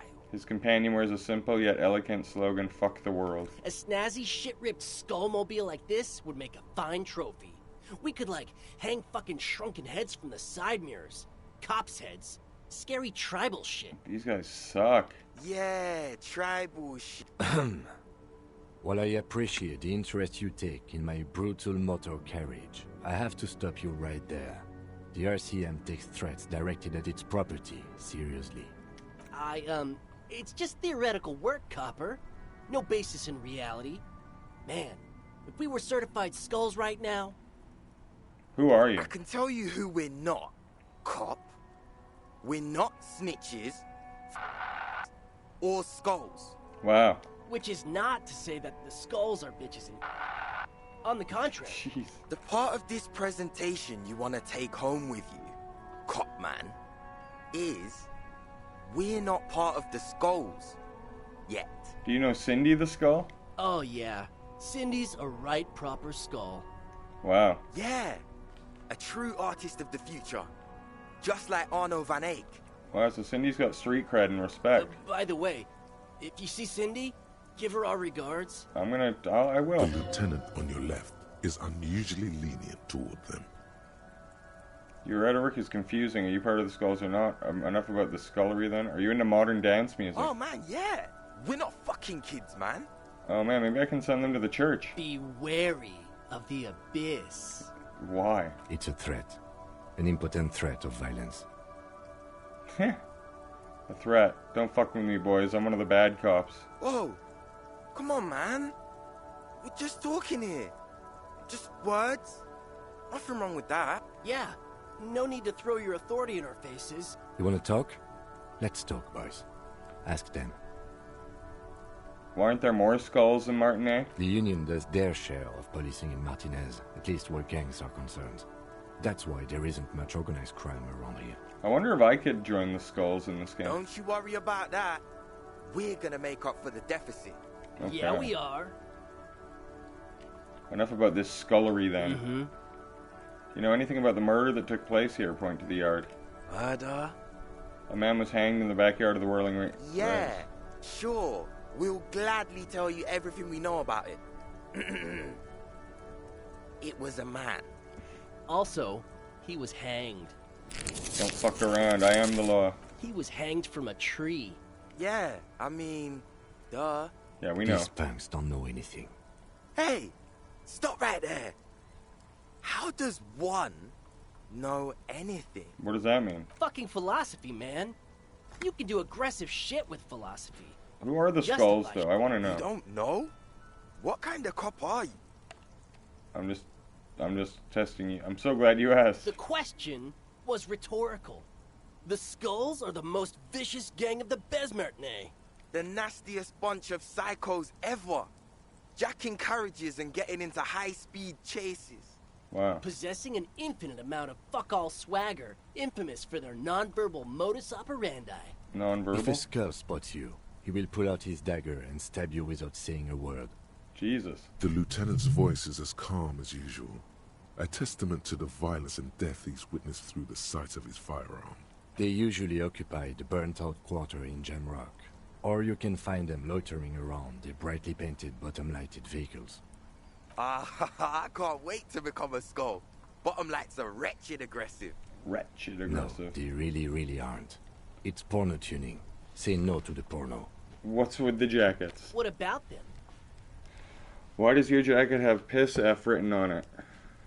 Well, first off, it's a statement and not necessarily something that characterizes me as a person, even though the statement has character. And I do like piss. The word piss epitomizes the struggle taking place in the world. Things being defined as they seem, not as they are. And, I guess, it's also about communal spirit, the future, and truly appreciating our differences.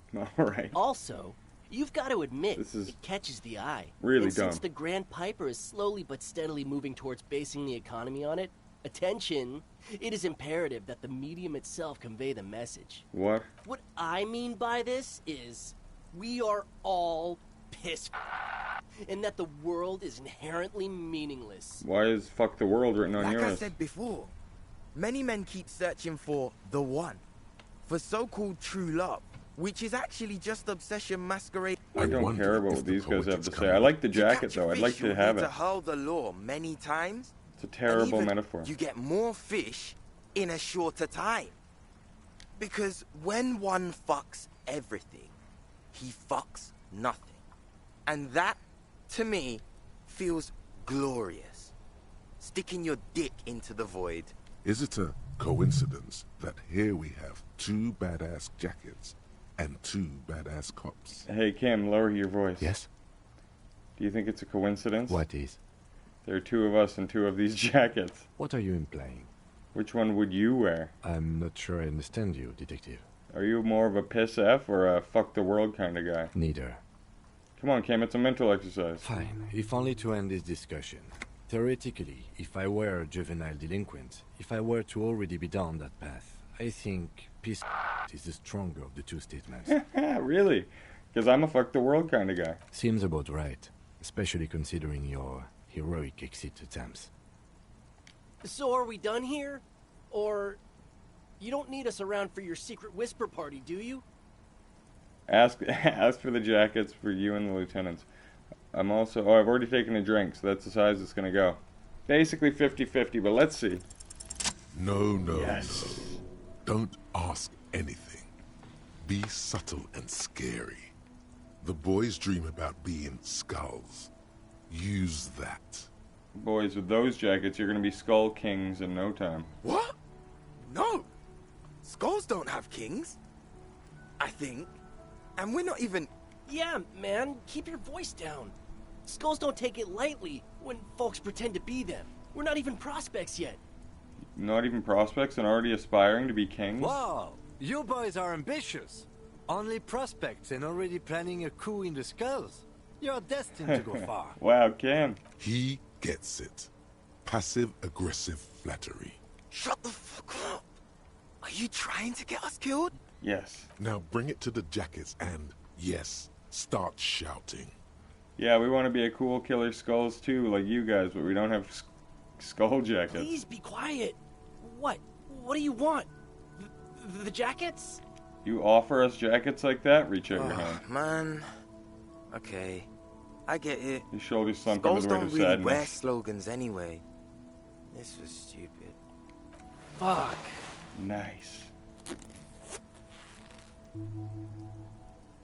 Wow, they look dumb now. The lieutenant watches the boys take their jackets off with mild amusement. Since you're more of a piss F kind of guy, I'll take the other one. I'm absolutely okay with not having either one, thank you. Why not? They're a pair. We could raise hell, go undercover hard. This case doesn't require us to go undercover or raise hell. In fact, I don't think the jackets will be useful at all. I just wanted them to not have them anymore. Wow. Cold-hearted cop. Well, whatever. I'll still take both of them. Do. I'm fine with that. The jackets are meant to complete each other. If a man was standing alone on a street corner with piss... I don't know, Eric. It's cold out. That's true. Yeah, let's get out of here.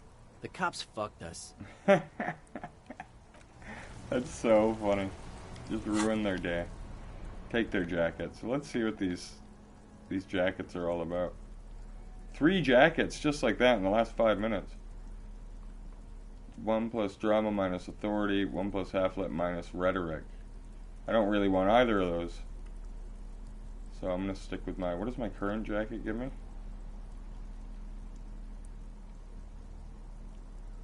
1 plus suggestion, minus 1 half-light. Wow, I was actually minus a half-light and still got it in that last roll.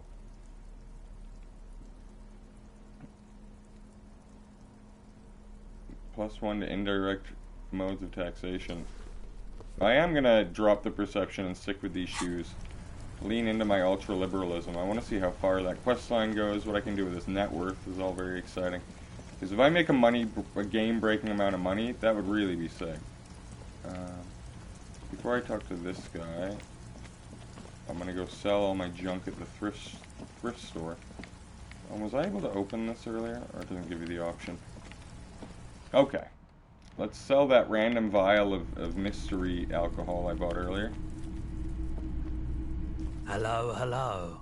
Let me know if I can help you with anything. Do you recognize net worth in here? I have a lot of it. Show him the certificate. This is... I certainly wouldn't pass up the opportunity to acquire something that can make princes out of peons. Owning shares, that's where the proper trade is. Far beyond the pittance I deal with in here. What's wrong with your shop? I like it in here. Nothing's wrong with it. You want shares off me? The shop suits me fine, it's just... we all need a bit of luck in our lives, you know. A lottery win. You want shares off me? I was hoping to get a discount or some freebies. No can do. I need to make money. This is a business first and foremost, not a charity. What if I endorse your store, put my official stamp of approval on it? No offense, but I don't think it would do me much good. Nothing to do with you. It's just my customers tend to be, well, they wouldn't know who you are. Wow. He's right. His customers are desperates, lowlifes, and bored browsers. They don't understand high culture. They don't want their purchases to elevate them. They just want some old junk at a bargain price. I'd be glad to trade for your shares. Let's stick to that. What can I trade for these shares then? Everything? In theory, yes. You probably have enough to afford it all. However, I don't plan on selling up and joining the mastodons of La Delta just yet. Shade's hair is certainly junked up enough to fit in with the big dicks, swinging wild and free across the river. What I can do is trade that modified streetlight over there for some of your shares. It's the most expensive item in here. Oh my god. The finest in interior lighting. I've wanted this modified streetlight since the first part of this Let's Play. Expensive isn't everything. And we know that light isn't even a recognizable brand. You can't exactly strut down the street and turn heads with it like you can a new Perseus Black number either. It's still a physical asset though, doesn't that count? Sure it does. Not saying you should definitely not get it, but let's think about what to do with it first. Any ideas? Imagine swinging it at a ball. The distance you'd get. That's the kind of feat that nets sportsmen a corporate sponsorship. Wow. There's much to be learned in this kind of rewiring job. You could steal its secrets and make a whole line of modified street tech to sell to the public. It's up to you. If you think it's got ROI potential, then go ahead. Just bear in mind that these shares are developing into a fortune without you having to do anything. And you won't give me anything else for these shares? Nothing else in here carries that much value, I'm afraid. Plus, I need to make sure I still earn some actual cash for food and such. You're selling it for 700 real? Right. Yeah, okay, that seems like Have it has another potential. look at it. Really take in that quality craftsmanship. Alright, I'm gonna look at the light. I don't know. I might be making the dumbest decision. All of this, like, net worth stuff is completely new to me, so I don't know where this quest line's going or what I should be doing. But I sort of want to get this light just because I feel like it could lead to something. Let's see what happens when I talk. A typical Martinez streetlight sits among assorted floor and table lamps. Let's talk about this trade then, if you're happy with it. Because I've already looked through it. Let your gaze run over the streetlight. The light pole has been carefully cut, and the wiring has been redone and attached to a standard indoor plug. The light buzzes faintly, but persistently. Where did you get this? It was brought to me to be altered. We are not here to investigate the theft of city property. You have to admit it's rather clever what he's done with it. Let's talk about his trade. More than happy. Like I said, I value the streetlight at 700 real. You decide how many of your shares that gets me. I love not having to trade all of my shares for the real. As little as possible. We only sell shares if we're getting something of more value for them. Shares are premium goods. Think big business. He has an idea of what he wants, but he's not giving it away. How does a Sign 20th of a sound to you? dealer, able to withstand negotiations over minuscule amounts for days or even weeks. A 20th seems fair to me. That's a reasonable offer. This is all for show. He's already made his mind up. All right, you have a deal. The streetlight is all yours. Pleasure doing business with you. How does it feel to be a shareholder? Yeah, good. But I won't be holding on to these shares for long. Got some big purchases planned? Let's just say there's some long overdue business I've got to deal with. So how do I get this light out of here? It is quite heavy.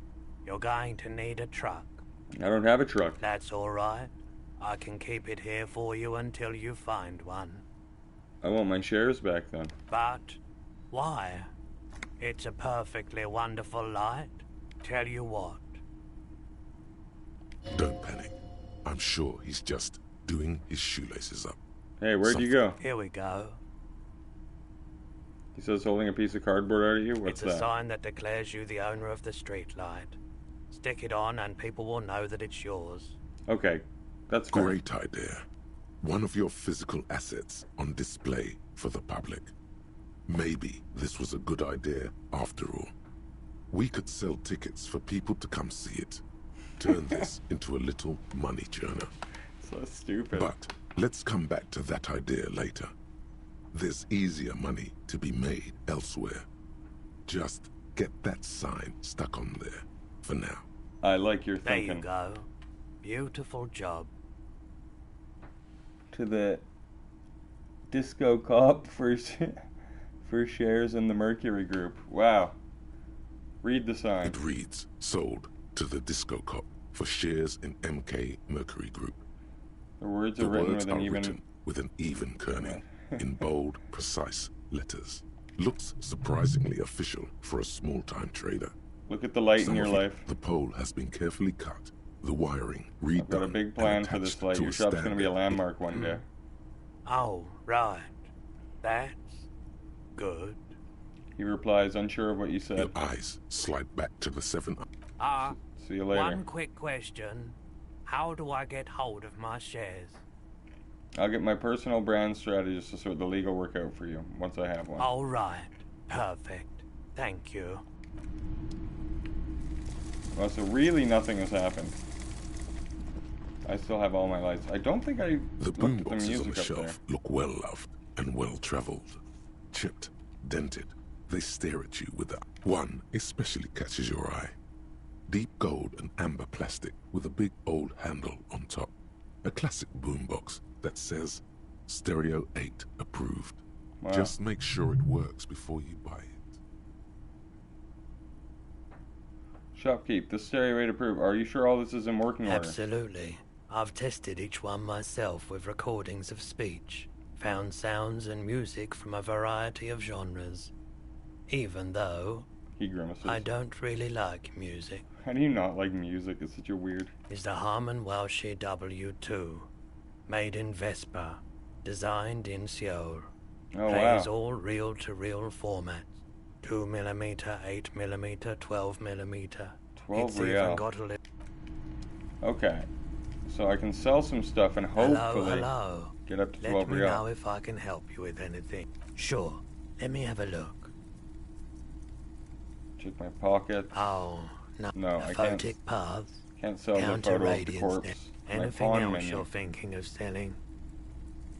So I've just started selling all my postcards. I'm not sure if you're meant to or not. Sell the booze. Wow. I don't think I need this filament anymore. I've sort of gone through it already. There's the figurine I had here, this fuel canister, an antique rifle.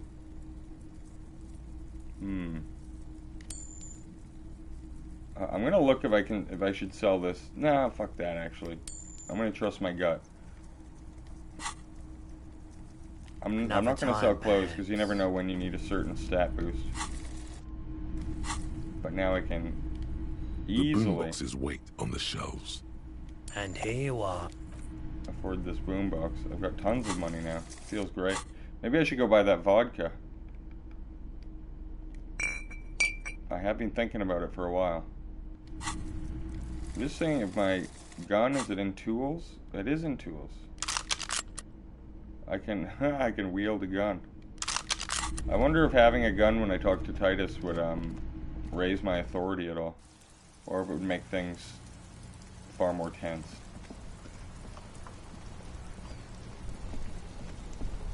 Let's get this pale vodka, see what that's all about. I'm loving this run through. One thing leads to another. I'm not hitting any brick walls, which this game is sort of known for. The nightmare of like having nothing to do while you're on a recording doing a let's play. A colourful display of cigarettes and... Again, I'm obliged to inform you that both alcohol and cigarettes damage your health. Give me that vodka. Here you go, mister. 30 real. So in one fell swoop, I bought the two most expensive things in the game that I wanted from the very beginning. But it looks like it is just regular vodka. Let's give it a sip. Even though I'm already drunk, I can double down.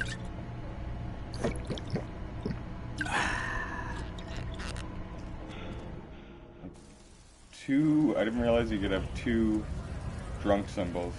So now my guy is legitimately trashed.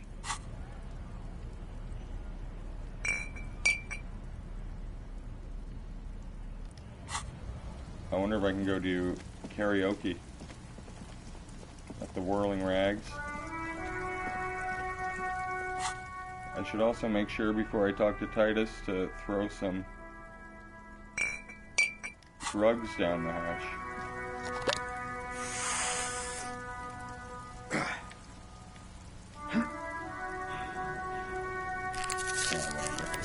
I got morale medicine for days, baby. Let's see, can I try Titus again with this authority thing? Do I have the right hat on? My authority hat? I think I do. Yeah. Let's see how this goes. It's you again. What is it? Stepping up to me. No, it's locked. God damn it. Alright. For some reason I was sure having a gun would be the trick. Let's see if I can get my karaoke set up now that I have a boombox. Hey, was there something you needed? Oh no. Do I have to be holding the boombox? I love that you can just hold it up. Hey, was there something... Damn, nothing.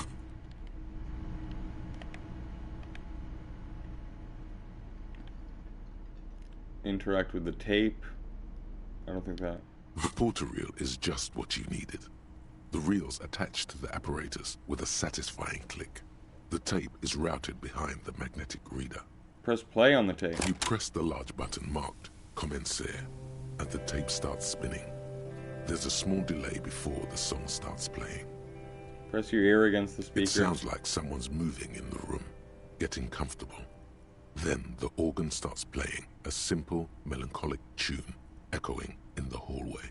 A lone singing voice joins in, telling you about the tiniest church in Cessons, surrounded by even tinier yard. You almost feel the seaside mist on your skin. It's mega sad. Within seconds you know, this is the one. The real shit you've been looking for. The one you trust your room to. This one tells it like it is. This is your tune. A click, Wow. then silence for a bit. Then the tape stops spinning. Could I sing this for karaoke? I think I could sing this. Of course you could sing this. You could take sad to a whole new level with this. And you already know the lyrics since you've listened to it like a million times. Wow. Yup, they're all here. All 3 verses. And the B-side of the tape contains the instrumental version. It's like the world itself is telling you to do it. Only one obstacle stands on your way. It's Gart, isn't it? Gart. Yes. You have to convince Gart to let you sing karaoke in the whirling. After you've won him over, you can express yourself. Let the pain out. Make everyone understand. The lieutenant looks at you as you remove the tape from the boombox. He doesn't say anything. That's hilarious. Alright, well this has been a huge success for just mini side quests. A day 1 side quest. Hey, was there something you needed? Gart, I need to sing karaoke now. No, you don't. It's not happening. Oh, fuck off. He tries not to look at you. It's dangerous to acknowledge the karaoke man. Johnny Law is about to tear it up sad style. The whirling doesn't need more sad style. Why do you have One the of the PA styles system if it no can one's do going to use without. it? It's for no one. It's a prop. I'm not letting anyone use it after the great karaoke catastrophe of 44. What happened in 44? A lot of people got killed because some arsehole wanted to sing karaoke. Jesus. When's the last time you had a band play here? It's not for bands, it's for clients. Some clients, okay? Not you. I'm a real client. I paid my bills and have the right to use this karaoke machine. Ha! Well, we don't have any tapes. They all got stolen. It's alright, I have my own song with me. The man in the vest and the violet shirt stares at the tape you've just given him. He begins to frown. Hard. Hilarious. This is the look of a man who's defeated. He knows he's out of excuses. Fine, fine. Climb on that stage and do your thing. Just get out of my hair. I'll plug it in for you. Damn this karaoke machine. Hey, I didn't make you get a karaoke machine, buddy. I'm having it uninstalled, he mumbles to himself. Alright, there's the option I've been looking for this whole time. The stage is all set up for your performance. Feels silent. You can hear the pellets creak under your feet. This is great. You feel a little dizzy, a little unsteady suddenly. So, are you ready for your thing now? Let me know when I should turn on the karaoke carousel. Test the microphone. Immediately, a loud feedback noise startles the room. You feel like an amateur. How are you supposed to hold the mic? Should you just sing into it? Where should you stand? Hands. Where do you put your hands? Does someone feel like throwing up? I do. Oh no. A little. Look around the room. It's still early here. Faint daylight is seeping into the dining hall. All the tables have been wiped pristine clean for the customers to come. Someone's making coffee in the kitchen. But aside from that, no one's really around yet. It would be a much better idea to perform in the evening, no? Yes. You could always do it in the evening. Yeah, I think I'm coming back in the evening. I mean, 17%. I could smoke a cigarette and change the clothes around, but it makes more sense to sing in the evening. So I'm going to make that my night plan, probably in the next Let's Play. What is that music? Is that the...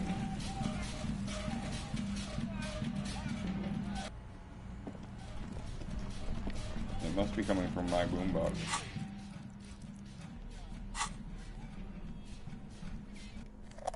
There we go. Sort of annoying. I'm back in here because I believe 8 hours has passed. And if you remember in my last playthrough, I bought a dice. Or a die? It's just one. Or no, I think it's a pair. I think it's dice. I don't know if they actually help you in the rolls in the game or anything like that.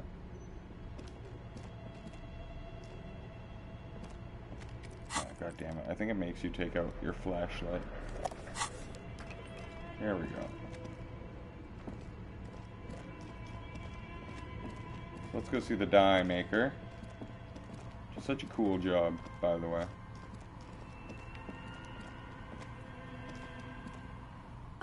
It's you again. Are you looking for a die? Wow. Why hasn't her business failed? Oh, I found the 2mm hole in the world, so I'm gonna do this afterwards, but first I want to pick up my die. Excellent. That will be 10 real for one set of magnetic dice. Okay. This was an especially fun set to make.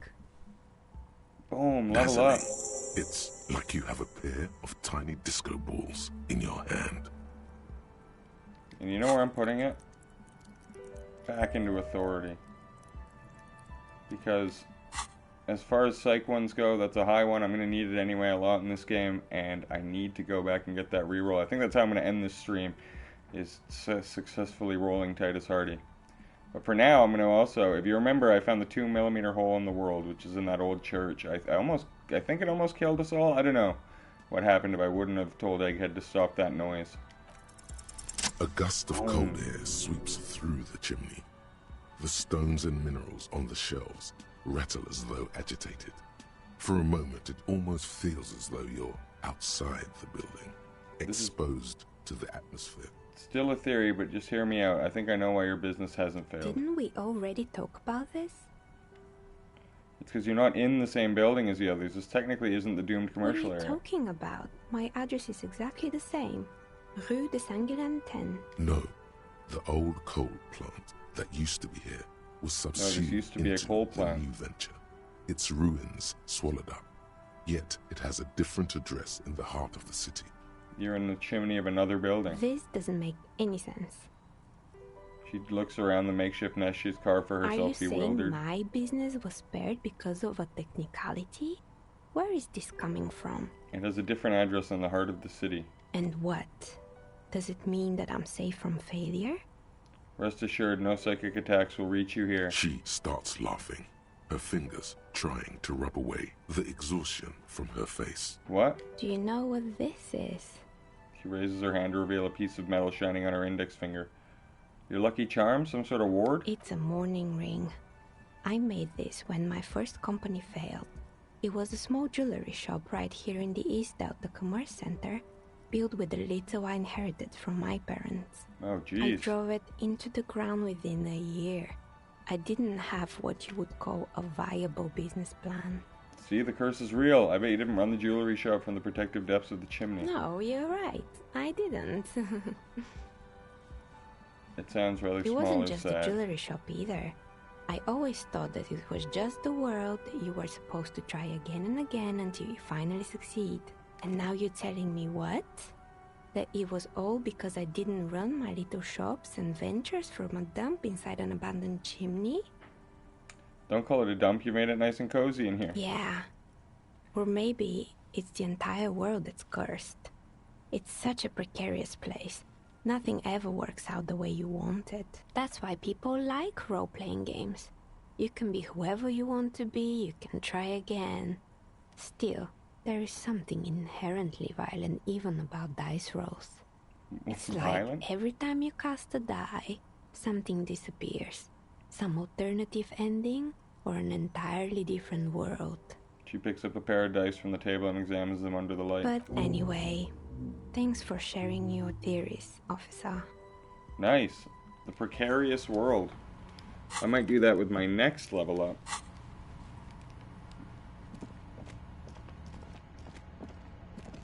Never done those dialogue options with her. I'm glad we've come to some sort of understanding. And I wonder what my new dice do. I'm not sure if they affect actual dice rolls in future rolls or... Yeah, my magnetic dice. 100-sized dice are made of ivory and inlaid with magnetic lodestone. Note, look at the map tab in the journal to see which white checks have opened. Oh, wow. So they do actually open things up. Save fair impossible. Oh, right. Interfacing, authority, godly. That is open again, thank God. Okay, well that's all interesting stuff to be looked at in a future one. Today I'm going to wrap up with this fucking authority check on Titus Hardy that is fucking it hasn't totally sidelined my game, but it's blocking off the main quest line, I'm pretty sure.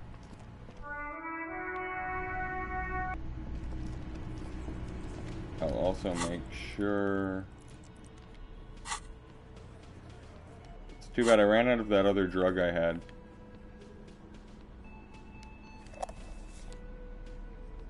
Everything else, put up my motorics, my physique, that's it. Okay. Well, let's see. I might fail again. And then drive me again. Just crazy. What is it?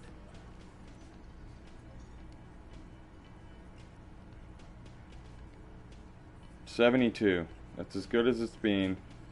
Please. As you look around this room full of sweaty men, swearing, drinking, spitting out tobacco, does this look familiar?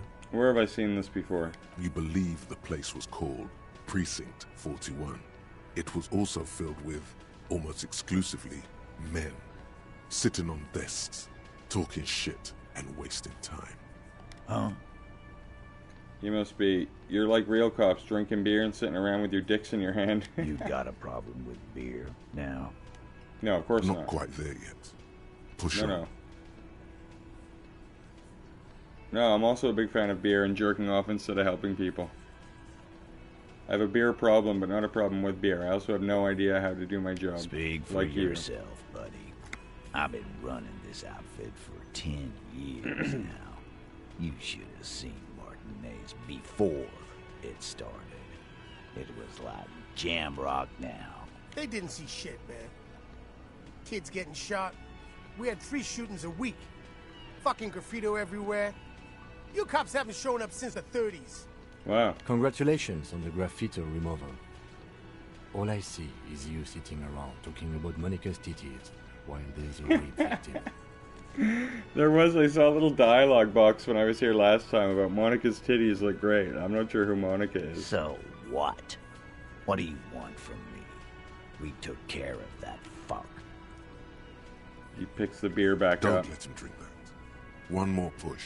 Quick. Just don't antagonize him. You have this already. Someone's being raped. She needs counseling. I need to talk to her. It's not about who did it. It's about the victim. She needs help. Titus? He looks at her. She stops mid-sentence. That's it. You got him. He's going to give it up, but on his terms. You want to help her, cop? Fine. I'm gonna let you help her. But you treat her with respect. Of course. If you don't, if you question her, harass her, a freight train of pain, buddy. Titus taps his chin with his fist. What is her name? What is her name? The lieutenant takes out the note. Glacia. I'm on due. She's staying here at the Whirling in Rags. A real pretty one. Silvery jumpsuit. Blonde. That's I'm on due. With an O-U. Wow. Shit. The girl upstairs? That can't be her. She knows you drank so hard you forgot you were a cop. Oh, right. I mean, fuck, I don't have anything working on me. I wish I had some way to raise this composure, but let's go for it anyway. You inexplicably add cool after the victim's name, with your eyes bulging like some wild beast. Your fingers are fidgeting and sweat starts forming on your brow as Titus looks at you oddly. I don't understand what's so cool here. I hate failing a red dice roll. Nothing. We just have a few more questions. Then we'll be on our way. Whatever you do not tell him you know her. That would sound off. So what was her relationship with the mercenary? Relationship? There was no fucking relationship. He raped her. That's their relationship. Wow. It was like that karaoke incident all over again. Or like some of the other girls he was harassing. Okay, enough. All of this is irrelevant to your stated investigation. So the rape, when was that? He did it before we killed him. He's not gonna do it again. So what does it matter? It would help if we establish a timeline. All right. 2 weeks, maybe? I don't know.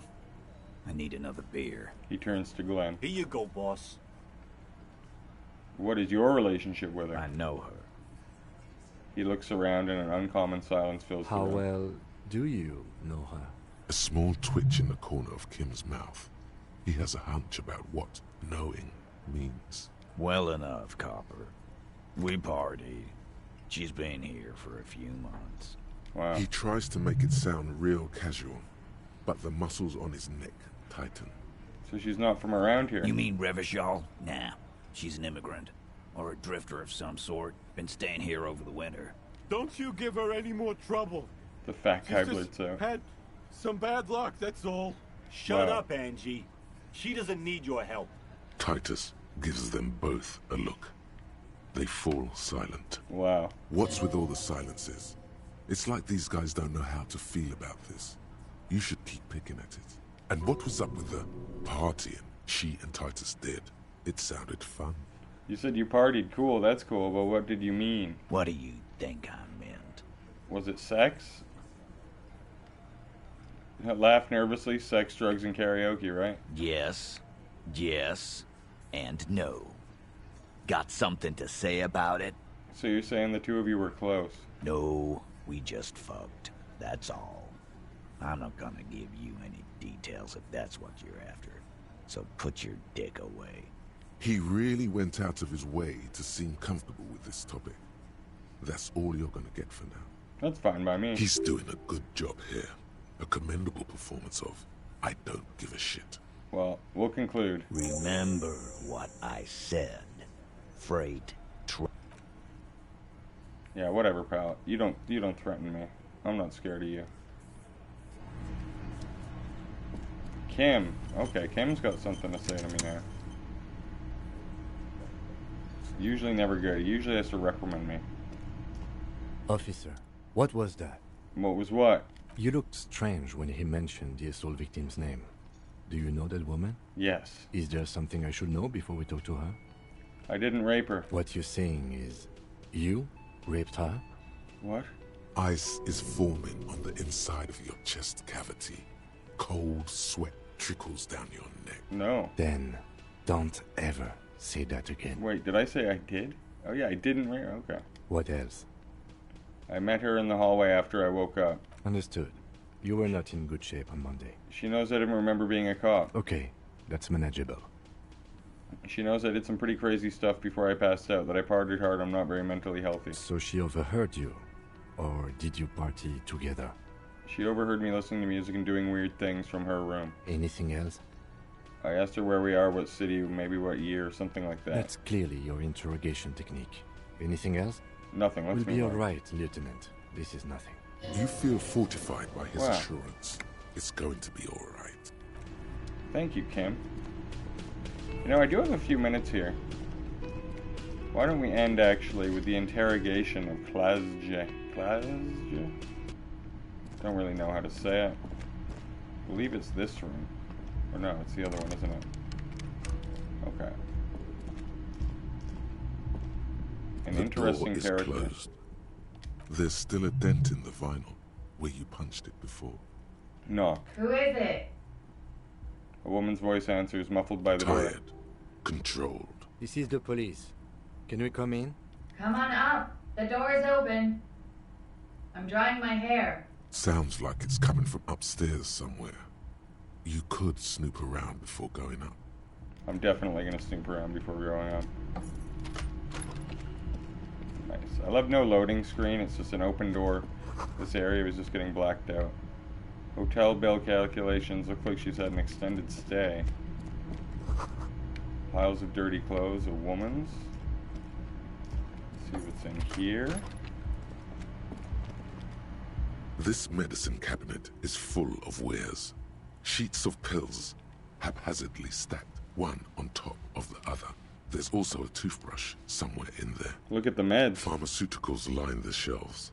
Sheet upon sheet of pill bottle next to pill bottle. Search the pill sheet. Among some foreign, probably Messinian or Gotvaldian, marked red blister packs you find.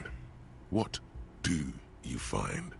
This is going to take a bright orange bottle with Preptide stamped on it. In sunny, happy letters. Jackpot, baby. That's the stuff you're looking for. Your palms begin to sweat just holding that little plastic container.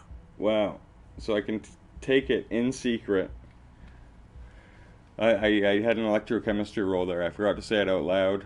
See if there's anything especially interesting in the medicine cabinet. I found this peptide, which I don't know what that is, but I'm going to steal it in secret. 97%. Silently, the bottle slides into your palm. Then, as you turn, into your pocket. Feels so sleek and beautiful. You got it. Here comes the afterburner. Look at the toothbrush. It's been used quite a lot, but not for scrubbing blood off towels. Or anything else interesting, it seems. Okay. It's clean of chemical odors, too. Just close the cabinet. Is there anything else here? See the yard below? The corpse is no longer there. I want to see what that drug does. Peptide. Never heard of such a thing. Motorics and psych up, morale down. Okay, well that's good to have.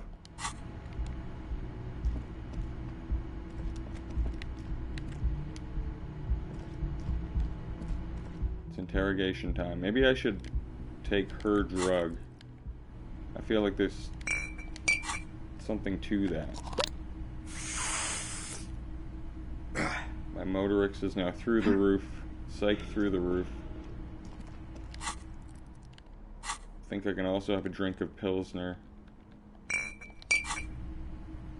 So I'm double drunk. As well as a cigarette. It's been a while since my guys had a smoke. So you can see all your stat buffs in the bottom corner there on my profile. I am through the roof on everything. I also just casually smoke a cigarette in her room, which is so rude. What's through here? this window is pristine on the inside, unlike the one next to it.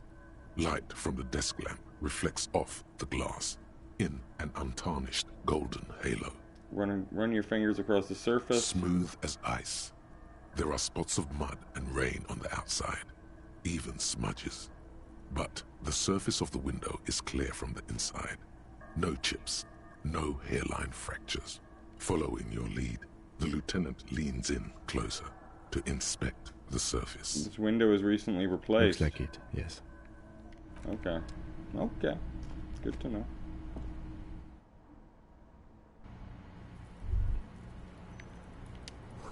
You smell of cigarettes in the air. Maybe that was me smoking in her room. The same small, heavy door.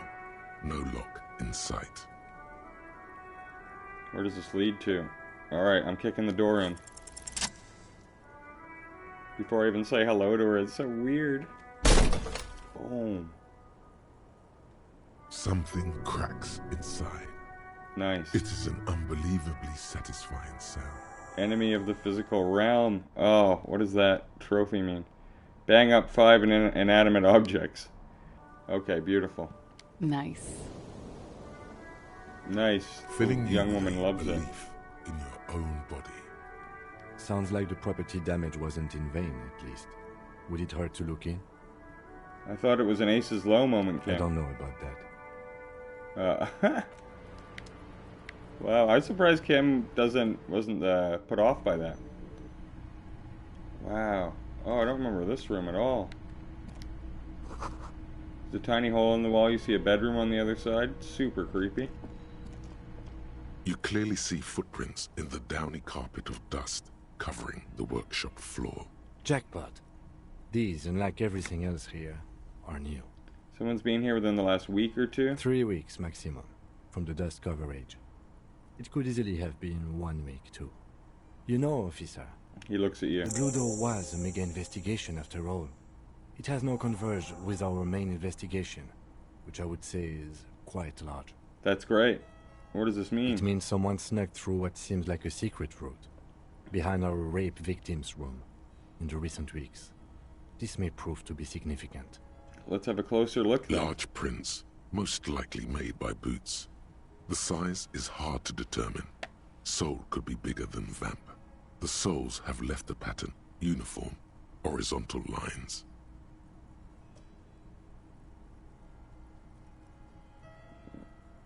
Sorry, just got a message there. One person has been here. They've gone back and forth. The tips point both ways. The prints look like one person went back and forth. The print doesn't look like the old soul print we found at the hangar, Kim. The size looks about the same, actually. They're Looks not like the one same person shoe, went back and but forth. they could be the same person. Between that and that. Doesn't look like the workers' boots from the hanging. No. These little horizontal lines are different. They look custom-made to me. Get up. Everything around you is quiet. The prints crisscross. Let's move on. How close am I to another level? That's great. 20 XP away. I would love to get that and open a new thought. The pinball machine has been taken apart and gutted? That's heartbreaking. Big pinball fan, me. Pinball maker's coat. Oh, as I say it out loud. I think I might have a new jacket depending on the stats here. +1 empathy and +1 hand-eye coordination. That is sick. Goes well with the bow tie. Schematics for a pinball machine, futurism themed. If you're ever in Vancouver, go to the 12 Kings pub. They have a sick selection of pinball. And that's where I worked for years and became obsessed with it. The UK doesn't have a lot of good pinball from what I've seen. 5 Real. Nice to meet you. Pinball machine, the white Diora. There's one here as well. Over there, in the corner. The pinball machine. Not just any pinball machine. This is the pinnacle of pinball. Cornelius Gordy and the Mountain Goats. It's lit. You can't wait to get your hands on it. Let's get a closer look. Pull out the machine. Oh, this is huge. The lieutenant knows where my mind is immediately. Cornelius Gordy and the Mountain Goats reads the golden lettering on top of the back box. There's a small column of text underneath. The machine is coin operated. Get the game on, Fingerboy. Those flippers are ready. Let's do it. I just found 5 in here. It takes a while to get into a rhythm, but pretty soon you're Dirty able ball to keep is lit. 3 goat-faced balls in play with Another relative trophy. ease. I haven't had a single trophy this whole Let's Play, and now I've gotten 3 in this one section. This feels great. Go, go, Fingerboy. I feel sorry for the goats. If they only knew the kind of guy old Cornelius really was. I'm pretty good at this. Keep playing. Your game is definitely improving. The jolly goats are flying all over the board. And although a few plummet to their deaths, you're never left with less than 3. Natural selection. The more you play pinball, the more you realize they are sort of like video games. Like there's a whole point to them, like goals. Suddenly, a special passage leading to the summit slides open at the top of the board. Concentrate This is and where aim the for the balls narrow meet. passage. Maneuvering a goat ball into a position for a perfect hit isn't easy. More fall to their deaths. But finally, the opportunity presents itself. One of them gets through. Tiny hammer shatters something inside the machine. Something glass. Oh no. The words "pale rupture" light up on the speaker panel, and the machine starts filling with a thick, milky fog. Something's happening. Is it breaking? Congratulations. This is where the game ends. It's a cheap way of getting more money out of the players. A stupid, nihilistic finale. Oh, I hate that. There's so much fog, you can barely see anything. Some is actually leaking out of the machine, and one by one, your goats start slipping, disappearing into the milky nothingness. This can be navigated.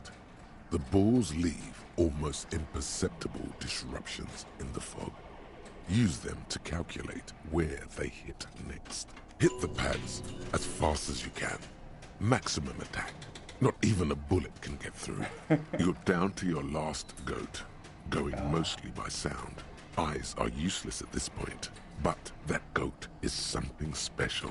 5 times you snatch him back from the jaws of death. Come on, my reaction speed, 58, please. How? No. The last goat plummets into the fog with almost That made me feel like I actually lost the pinball game. There goes nothing, Fingerboy. That sucks. I wonder what happens when I get that. 2 failed red checks in a row just breaks You my see heart. a heavy steel door with a prominent dimple lock. It's painted blue. Push on the door. The door doesn't challenge. Pull on the door The hard. steel doesn't even tremble. Put your weight into Now it. you're hanging from the handle. Okay, it was a challenge. Okay. And you failed. No, I'll see the door here. You see a heavy... There must be a key somewhere. Probably. Kim just goes through it, though. Alright, well, that all took a bit longer than I thought. I do have to get going here. I do like leaving it with something. I know exactly what I'm going to do when I start the next one, which is go talk to Class J, do my interrogation, and then I might also look into getting a brand representative, things like that. If you've watched up to this point, thanks so much. Leave any comments that you have about my run through, what I should do in the next one. That'd be great. If you want to follow me at FunnyJordanD on Instagram, subscribe to the channel, all that shit. You know all this stuff. I don't have to say it. And thank you very much for watching, and we'll be back at you next Thursday around this time.